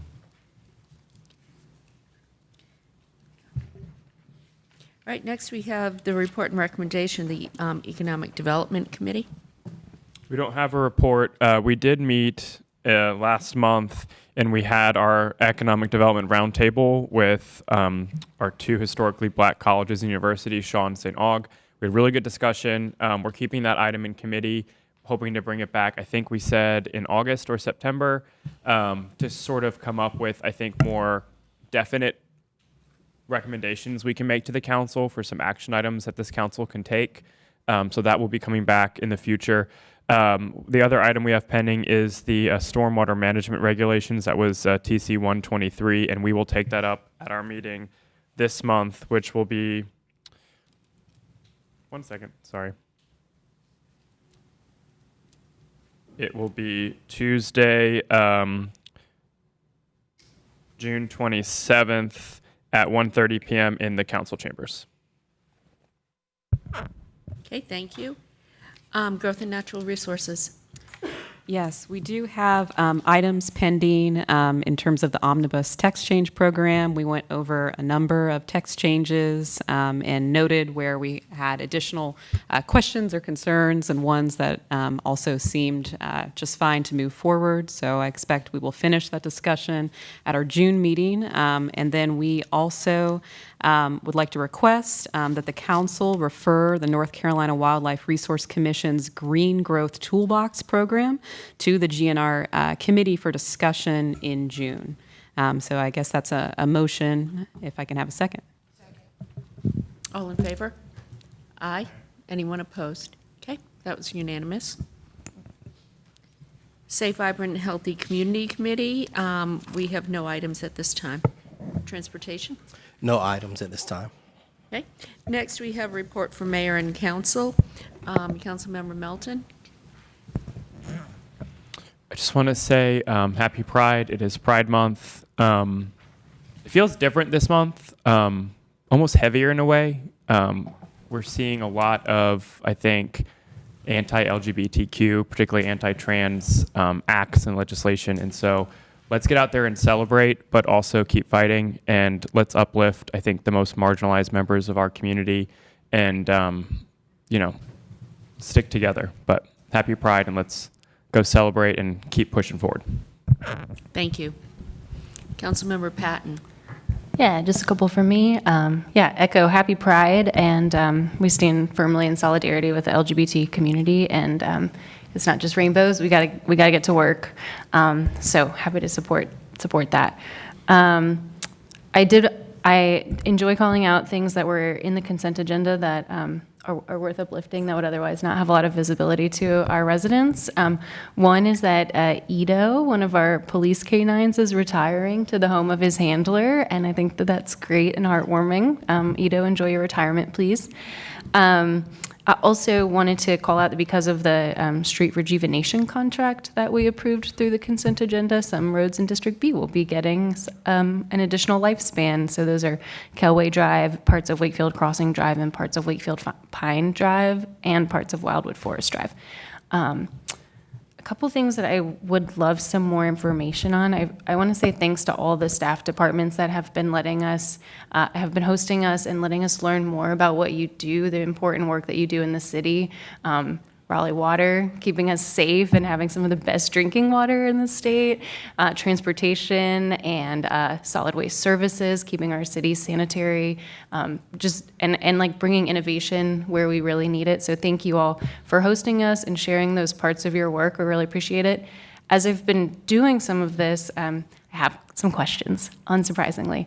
I'm hoping in the next manager's update, I could get some background information around I don't know if I should call it a project or a tool, but I learned on my police ride along about this method called net forces that has been used in the past that combines like different departmental staff. So if I could, as I understand it, it used to be in heavy rotation, less so now. If I could get some context around that, that'd be great. Also know that take-home cars have a lot of history and context that I don't have. So if I could get some more information and a manager's update around the history of the take-home cars program, where it stands now, how we landed in the policy that's currently in place. I'd really appreciate it. Councilmember Black? I also want to mirror the sentiments of some of my counselors next to me. Happy Pride Month. It really is a heavy weight that we are celebrating this month with all the things that are rolling out across the country. It's also World Environment Day. If you guys don't know, June 8th, today is World Environment Day, so happy World Environment Day. It's just a reminder to get out, protect your environment, and be thinking about the planet.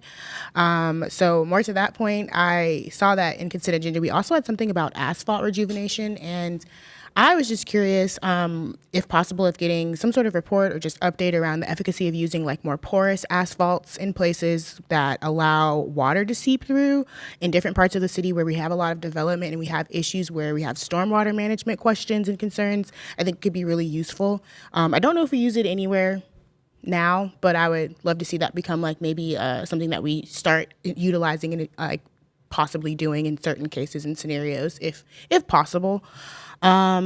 The next thing, this is going to take us a little bit outside of the state boundaries, but I just want to send some solidarity down to the environmental organizers down in Atlanta who flooded city council yesterday around some of the issues that they're having there. So just thank you for constantly advocating for our environment, for the future, for our planet, and just showing out. They had over 234 people sign up for public comment, and they were in public comment sessions till this morning. So I can only imagine like how difficult it was for the city council as well as the people who showed up just to show us what democracy looks like. And then more to that point, I would love to see a proposal, I think from the city manager, around what a alternative to or just like an extension of our Acorns program. I think our Acorns program as a co-response team is really wonderful, but just like building that with more funding, more people, and what that could look like for the future of our city. Okay. Mayor Pro Tem? One last thing. Sorry. Next week, my mom's getting her PhD from Drexel. So I'm going to be, yes, shout out Dr. Mom. I'm going to be joining her up in Philadelphia next week. So I will need an excused absence. Thank you. That's the word. Definitely, thank you. I wanted to go back to the Acorns initiative. I know this is something that we've initiated and we've started, and I think they're in the process of hiring some more social workers. But if we can just get a update on where, I think, from my conversation with the city manager, I know you're working on a plan, and you're going to be bringing something back to us, I'm assuming, in the fall? In the fall, yes, that looks at not the co-response model that we currently have with Acorns, but a civilian unit, completely civilian unit. So we have our summer fellow working with us on that, as well as some staff in RPD, so. Okay. So thank you for that, and I look forward to us working and moving in that vein. One thing I want to have a couple things, but another thing I want to bring up is we started off with the proclamation. We talked about gun violence, but recently we've had quite a few shootings, and we've even had a teenager shot over the last couple of weeks.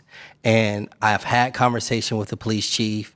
I know she is deeply concerned. I know they are looking into the matter. I think there may be some suspects in some cases, but I just want the community to know that everybody's being very vigilant. We're looking at, I've had conversations with the city manager. We're looking at all possible resources to do what we can to tie gun violence. And if anyone has young people and they're looking for them something to do, please reach out to our Parks and Rec departments. They are hiring in a number of different places for the summer, and even reach out to some of our nonprofits. I know the Wake County Boys and Girls Club, I know the YMCA, they are all hiring, and even some of our employers are also hiring people. So whatever we can do to try to tie this ebb of violence that's going on, please, I ask that, we all come together.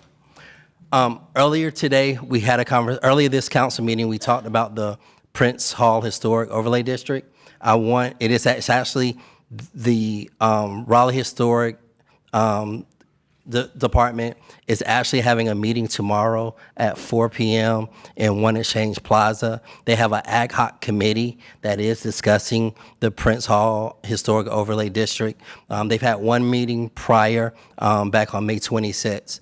So obviously, I know the Historic Commission is looking into this, and I wanted to lift that up so others can have opportunities. Last 3 things. One, to all our high school seniors, congratulations. I know last month was all about our college students. This month it's all about our high schoolers. I want to congratulate you all. I'm attending the graduations that I can. It's a lot of high schools and a lot of graduations in Wake County, but definitely want to lift up all high school graduates and say congratulations. Juneteenth is coming. We'll have Juneteenth prior to our next city council meeting. So please go out. It's not just a day of barbecue. It's a day to remember. It's a day to celebrate. So please honor that. And to all the fathers, happy Father's Day early. Enjoy your day. We only may get one day out of 365 or 366 to kick our feet up. So enjoy it. And if you have to get on the grill, hey, enjoy that too. Happy Father's Day. I would just like to add to that the big Juneteenth celebration is at Dix Park on the 17th of June from 1 to 6. So if you could get that on your calendars, it is an absolutely great day of celebration. Okay, Councilmember Jones. All right, thank you. I have a few things today. It's going to take up a little bit of time, so I apologize in advance. First off, my 8th community meeting will be held on June 28th from 7 to 9 p.m. at Stage Door Dance up in Briar Creek. So please come to share your thoughts and listen to updates on council priorities. The next thing, I'm going to echo Council Member Patton. We've been doing a lot of great tours, and I really appreciate all of the information and guidance that we've received. So I want to thank the many departments that have given tours over the past few months. Learning from Raleigh Water, Stormwater, Solid Waste Services, Police, Fire, and Emergency Management has been enlightening, especially over the last month. I always wondered when we were going to have the conversations about the building of our future, and meeting with these departments has opened the opportunity to begin, at least for me, putting all of those pieces together. I am looking forward to reaching out to all departments as we go through upcoming rezoning so that we can help mold what development needs to look like in order to plan Raleigh's future. My biggest lesson that has been that our landfill will be filled by 2040. And I'm losing my place. And we need to be talking about that now and how we better deal with trash. I learned yesterday from our Solid Waste Services Director, Stan Joseph, that we will be implementing a new app to help residents better understand what goes into recycling versus trash. And I would appreciate if he could spend some time, just a moment, to come up and introduce the program called Recollect.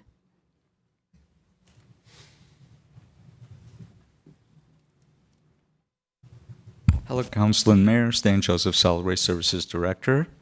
Happy Pride Month. Happy Father's Day. Happy Juneteenth coming up.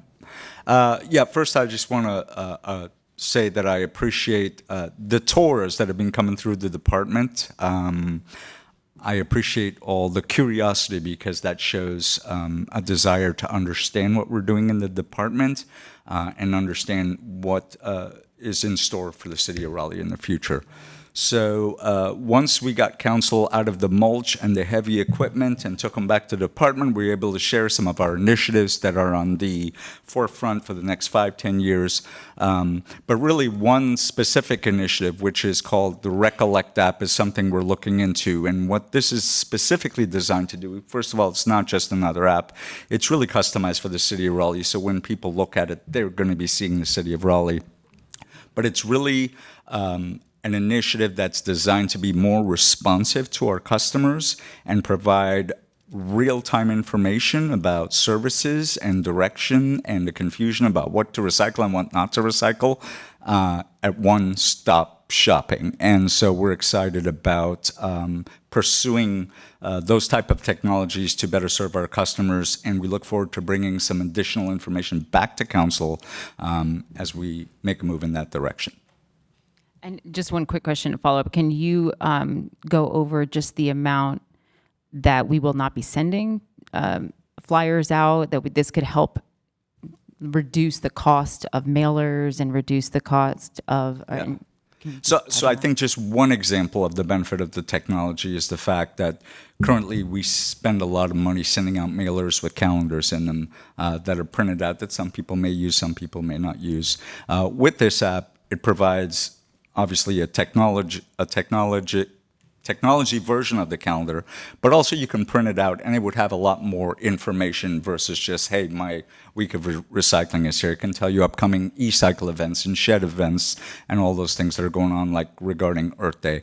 And just the amount of money that we would spend on one initiative, like sending out mailers, we could pay for that app for an entire year. So it's really about efficiency, and it's about providing that quick response to our residents. Thank you so much. Yep, hope that was helpful. Thanks. Awesome. So I appreciate Stan coming up and talking about that. My last thing is the big one. So this is about missing middle. Working with the advice of our attorney, I would like to make a comment without jeopardizing the lawsuit currently in place. We had an engagement series at the beginning of the year and gathered information from participants, but have not taken action on what should happen moving forward that incorporates neighbor concerns. Residents, especially in my district, are anxious to hear what we learned from our outreach and what we want to do. A lawsuit was brought against the city, and we were advised not to share our personal opinions on the issue. And in the meantime, another case has made the news because residents in Barksdale are upset that they didn't get to weigh in before a 3-story apartment building begins construction. Some members of council decided to share their opinions through various media channels, which made my constituents justifiably frustrated because I told them I couldn't speak about it. Why is this so confusing? I can see that as we move forward with this text change, which involved very little resident input, we are only going to hear more cases of people upset about what's happening. My hands are tied because I'm in a position where I can't have a conversation about it with residents. This process is flawed, and it feels impossible at this moment to continue down the same path with no opportunity to include people in the discussion. For these reasons, I am ready to make a motion that we pause on missing middle construction until the conclusion of the current lawsuit, which will give us an opportunity to have an open dialogue with our constituents about their wants and needs with such an impactful text change. Is that a formal motion? That was a formal motion. Do we have a second? Okay. All in favor? Opposed? Motion fails 5-2. I would like to jump in though. I want to uplift and resonate with Councilmember Jones. We came here to do deep policy work, and we are ready to do it. And the lawsuit and the guidance that has been given to us surrounding that has really prevented us from utilizing any of the feedback that we received from the More Homes, More Choices series that was done. And so I would offer as a secondary motion, maybe rather than a moratorium, which I think could probably have legal implications we would need to understand more deeply before we could motion on something like that. Alternately, maybe we can ask staff from the city attorney's office in planning to come back to us at our next meeting with deeper and more specific guidance on how we can navigate this really complicated situation. What is the guidance on what to say, what we are allowed to speak on and when, and also are there areas of policy that are available for us to work on while we wait for the conclusion of the lawsuit? Because I think we are ready to do policy work and we'd like to know how we could do that. So that's my motion. Before we make motions, I want to get opinion from the city attorney. Is this a closed session item?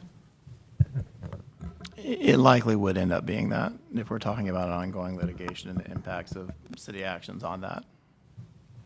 Okay.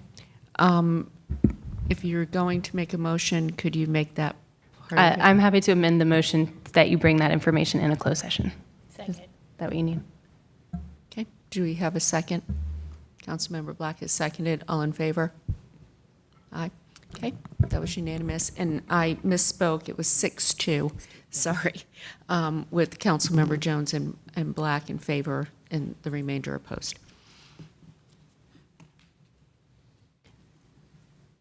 Anything else, Councilmember Jones? I'm sorry. Yes, that was it. Thank you. Thank you. Councilmember Fort. Yes, two items. First, I've been getting a number of emails, so this is directed to the transportation folks, about some of the traffic calming with the speed bumps being installed but not being painted. And folks are kind of frustrated that they're flying right over them, especially at night, and they don't see them. So I don't know what transportation, if you're tracking where you're installing them or how that's happening, but if we could get, I guess, an update in the manager's report where they've been installed and where you're planning on going back and painting them, so folks won't complain about their cars getting knocked out of alignment and all other types of things. So particularly, I think I've heard from some folks in District D about that. I'm not sure if you've heard from them about it. There's been a number of emails. Yeah, so we're getting the emails about it. So that's the first thing. Second thing, I actually flew over one of the bumps because it was all black. So yeah, that was fun. yeah. So if we could rectify that pretty quickly, that would be great. My second thing is this Thursday we will have our second homelessness task force, or we're going to change the name, but homelessness committee meeting. I'll say it that way for right now. It's going to be at the ESEC, which is 221 South Rogers Lane, Suite 160. And that'll be from Thursday at 10 a.m. to noon. It's open to the public. So if folks want to attend, you're welcome to come. That's it. Thank you for your work on that, Councilmember Harrison. Let's see, two items. I'd want to thank all of our staff that went out with us Saturday night. We went to Glenwood South from midnight to 3 a.m. And really got to see, what the nightlife scene is like there in District D. And I found it incredibly eye-opening. And I just want to appreciate and lift up everyone who is focused on safety and making sure that folks are able to have fun, but that also our residents enjoy their quality of life living in and around Glenwood South. And so this is just a continued area of some focus of mine. And again, thank you to everyone who stayed up real late and did some good city work together. I'd also like to propose the use of $15,000 from council contingency funds for the nonprofit organization Equity Before Birth to be voted on at our June 20th meeting. This is a triangle-based group that provides support to eliminate financial barriers that families experience when seeking pregnancy-related care. Giving birth costs just under $20,000 on average. That includes pregnancy, delivery, and postpartum care.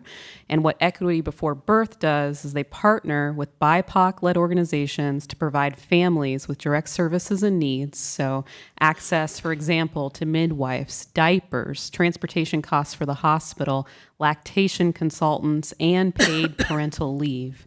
When we remove financial barriers during this crucial period, the mental and physical health of the mother and baby are much improved. I want to thank Mama Kai for bringing Equity Before Birth to my attention. As she has advised us on multiple occasions, we should start at the root and position our community for success even prior to birth. Okay. So that comes back to us at the next meeting. So thank you. Okay. Anything else? Councilmember Harrison? Okay. Couple of things. First, I received an email from a young woman who was inquiring about having a bench or shelter installed at a bus stop near her home in Mordecai. The stop is located in front of the Shell station near the old Circus Restaurant intersection. I don't know if this is slated for an installation, but she said that she noticed a number of elderly people and people with young children waiting there for the bus. I'm going to forward this email to staff, but wanted to get that on your radar because, I really appreciate a young person thinking about people in her community and then wanting to take action. So put that out there. Second item, I have a little announcement here. City of Raleigh, we have been a member of the Association of Local Governments working on water quality issues in the Falls Lake watershed. The city's primary water supply since its inception in 1996. And for the last decade, following the adoption of the Falls Lake rules by the state, the association, now known as the Upper News River Basin Association, or UNRBA, has been working to assist members in compliance with the rules. UNRBA also reexamines the rules that require member jurisdictions located in the Falls Lake watershed to control stormwater runoff from existing development. The UNRBA, I wish they had made that acronym easier to say, is reaching the end of the water quality assessment phase and embarking on the decision-making phase to develop and propose to the state an alternative regulatory compliance program.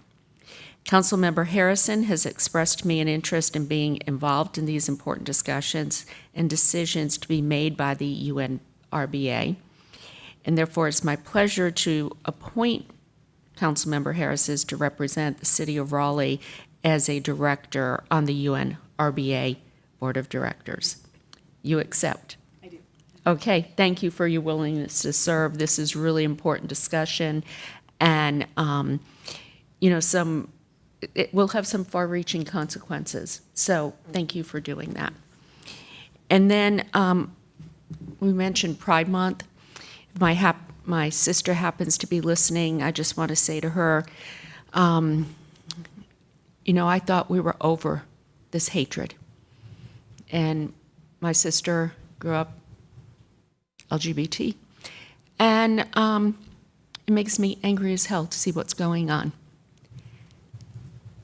I want all of us, everybody in this community, to feel loved, to feel accepted, to feel appreciated. There's no room for hatred. And this month in particular, we have to stand up, as Councilmember Melton said. We need to stand up to this, and we need to show and express our commitment. I want to thank Councilmember Fort for coming out the other night to kick off Pride Month and read the proclamation that was distributed. But the fact of the matter is, there's a lot going on, but Raleigh needs to take a stance and say, this is who we are as a city. So, today's a day of emotion. And when you start off the day at a service for a young man who died tragically, there's a lot of emotion involved in that. There's a lot of emotion involved in seeing what not only our state but our country has become. And there's just no room for that. And finally, there's been discussion about a retreat on June 24th. I have my assistant let them know that I could not be there on that date. I have another commitment out of town. And I'm asking that we look for a date in August after our break so we can all participate. I think that it's important. My understanding is this is not a topic-oriented retreat, but is focused on team building. And if we're talking about team building, I think we all need to be there. So I'm going to make that request, and I'm going to ask that, who is running this from staff? Nikki? Okay. I'm going to ask that maybe she come back to us with some dates that could work, but also there's confusion about what the proposed agenda would be, and some members of the council have said to me, well, I'd like to see the agenda before making a decision, but if it's team building focused and no issues, I would like some clarity on whether that's the case. Absolutely. We can look for dates that work for all of council. In terms of the agenda, we have set up individual meetings with the facilitator to talk to each of the council members. That's our opportunity to develop the agenda. So that's why an agenda has not been advertised. Okay. And I just have a quick question. I want Johnson. clarification. What you said just now is that the assistant let us know that you weren't available, but I heard about it yesterday. Was the first day that I heard you weren't available. No, it was, staff knew. That staff was told. And I told you that I was Yesterday. not, yes. But this, This has been in the works, though, since April. well, whenever dates were given, my assistant first said I was available, and then the next day told them I wasn't because of an out-of-town commitment. Right, and I would just appreciate before yesterday to have heard that, because I feel like we could have, on the front end, done this, but right now, I feel like the rest of us were agreed to this date, and I'm really excited. I just met with Jordan today. I'm super excited about the retreat, and I'm a little concerned that when we push it back to August, and we have to start getting ready for the next retreat, and what issues would you like to see on the agenda that, I mean, right now we thought it was going to be team building. So are there issues specific that you'd like to talk about? If it's team building, I'm part of the team, so I would like to be involved. Right, I just wish I'd heard about it before yesterday. That's all. Thank you. I'd just ask if when you bring back dates, if you could also bring back any cost implications, if we have facilitators who are already being paid for the commitment that they've made, if there would be any additional cost associated with any movements. We can bring that back, and we already have a quote and a contract en route for the current facilitator, so I wouldn't imagine that it would change if he is still available to do this in August. And just want to make a clarifying point that staff has been trying to work alongside council to make sure that everyone is heard in terms of developing the agenda. Initially, we sent out a survey to get feedback, and the overwhelming feedback from that was that folks wanted team building, they wanted to talk, and they wanted opportunities to really engage with each other and not necessarily have presentations. So that's what we were working on. So if we haven't been fully transparent in that, apologies, but that's why an agenda has not been publicized. And just for clarification, I just want to say thank you for the work that you've done. This is something that we've never done before in Raleigh, that we asked in the January session, and you guys have done a phenomenal job of putting this together. This is in no way a reflection on that. I would like to ask that the June 24th date in these new still remain as an option, so please don't exclude it. I think a lot of work has been put into the June 24th, and I've been really excited up until yesterday. I thought that was the plan, so I'd still like that to be an option. Thank you. Thank you. Okay. And in the past, I've appointed a committee to head up our retreats, just kind of work with staff and whatnot. I would like to do that again. And we weren't able to do it at the last retreat because our election fell a month later. We had to hold a retreat a month earlier. It just got tied up. But I would like to ask, if possible, if Councilmember Patton, Councilmember Harrison, and Mayor Pro Tem would be willing to serve on a committee to help guide us through this. To clarify, do you mean guide us in preparation of the mid-year retreat that doesn't Yes. have a date, or the January retreat? Mid-year. Okay. I do wonder if we need more information on the final date before, if we have a facilitator. Yeah, that's part of what you would work on.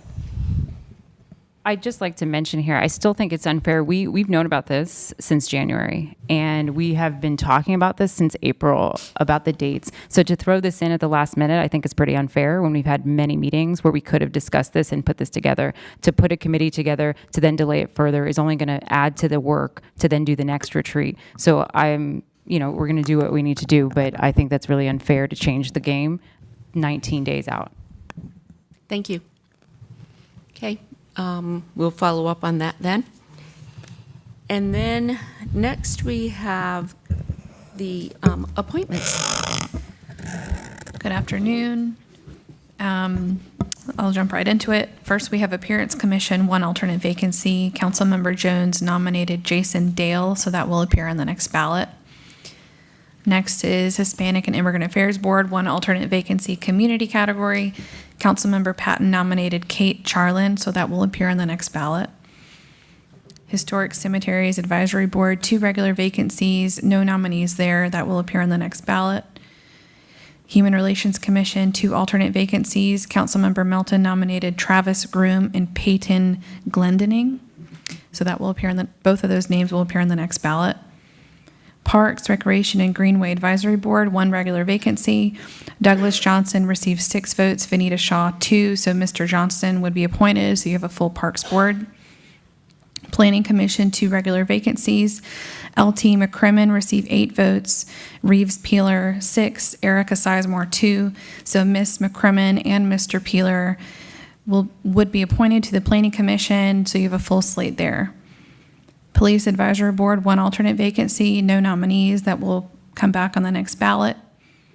Raleigh Convention and Performing Arts Centers Authority, 1 regular vacancy. Pete Byers received 5 votes, Jasmine Kilpatrick 2, Amanda Wise 1, so Mr. Byers is appointed. You have a full board there. Raleigh Transit Authority, 1 alternate vacancy. Martha Brock received 1 vote, Tom Simon 2, Leo Suarez 4, Lee Chun Young 1, so that will be carried over to the next ballot. I'm going to ask a question. We need somebody representing that transit authority. May I switch my vote to Leo Suarez?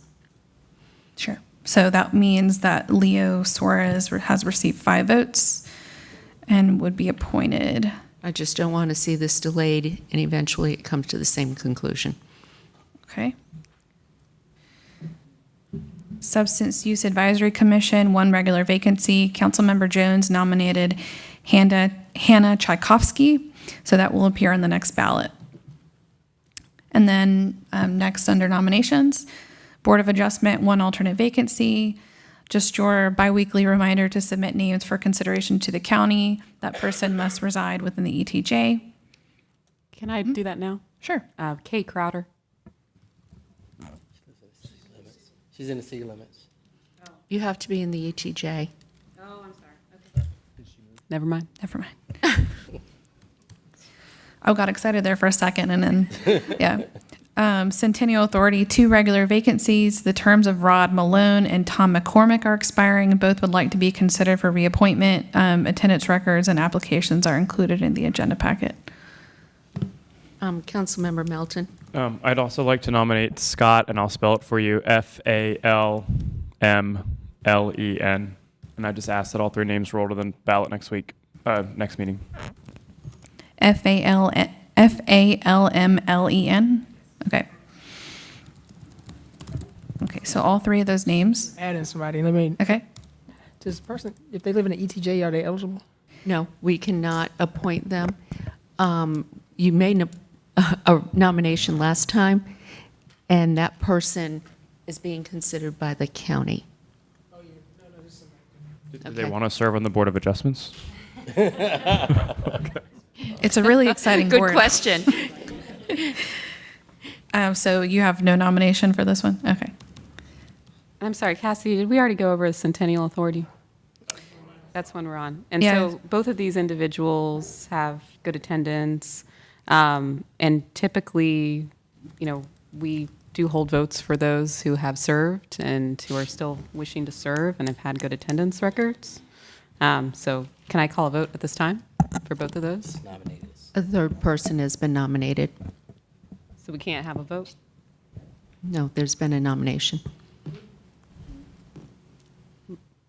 Usually if we had, there's a nomination. Can I ask a question just about this? The terms for this board, are there term limits? Are they allowed? This one's a little different. So this one is 4-year terms, and it's a governing body created by the General Assembly, and it's jointly appointed. It doesn't fall under our typical city-appointed 2-year term, 6-year, 3 2-year term limits. So it's different. You'll probably notice that some of them that these 2 individuals have been serving for quite some time, a little bit longer than the average. But yet, long story short, it is a little bit different, and they are permitted to serve longer, and it's really specifically specified in general statutes. Can you tell me how long the two of them have served? How many years? Let's see. Excuse me? 20 plus years? He's an original member. So Mr. McCormick is since 1999, and Mr. Malone since 2011. Thank you. So all three of those names will be returning on the next ballot. Next is Fair Housing Hearing Board. The term, one regular vacancy, the term of Tolu Adewale is expiring, and he would like to be considered for reappointment. Move for reappointment. All in favor? Aye. Anyone opposed? All right, next, Human Relations Commission, one regular vacancy.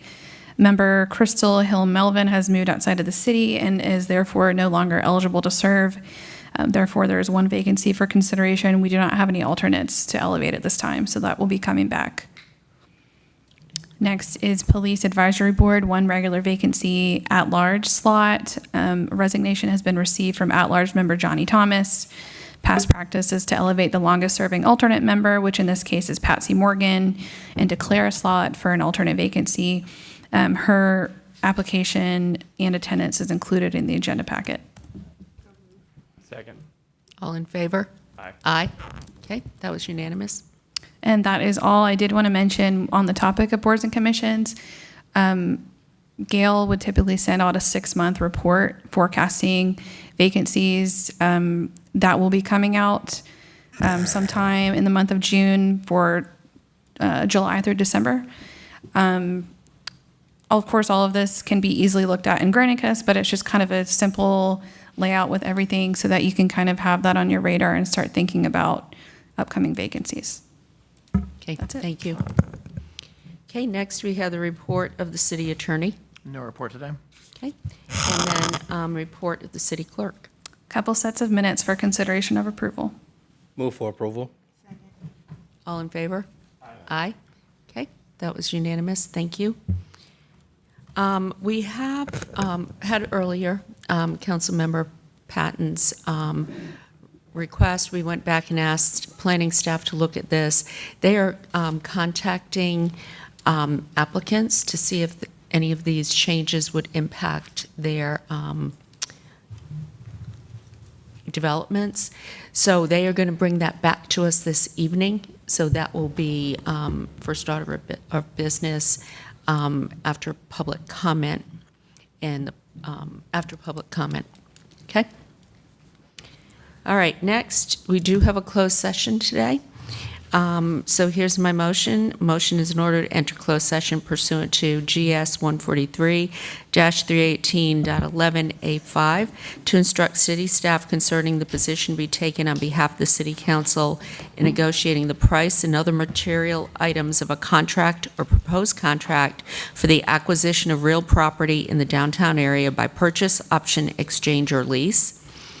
And GS 143-318.11A6 to consider the qualifications, competence, performance, character, fitness, conditions of appointment, or conditions of initial employment of an individual public officer, employee, or prospective public officer or employee. So moved. All in favor? Aye. Anyone opposed? Okay, thank you. We are now entering closed session.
We have just returned from closed session where the council provided direction to staff on the items listed in the closed session motion.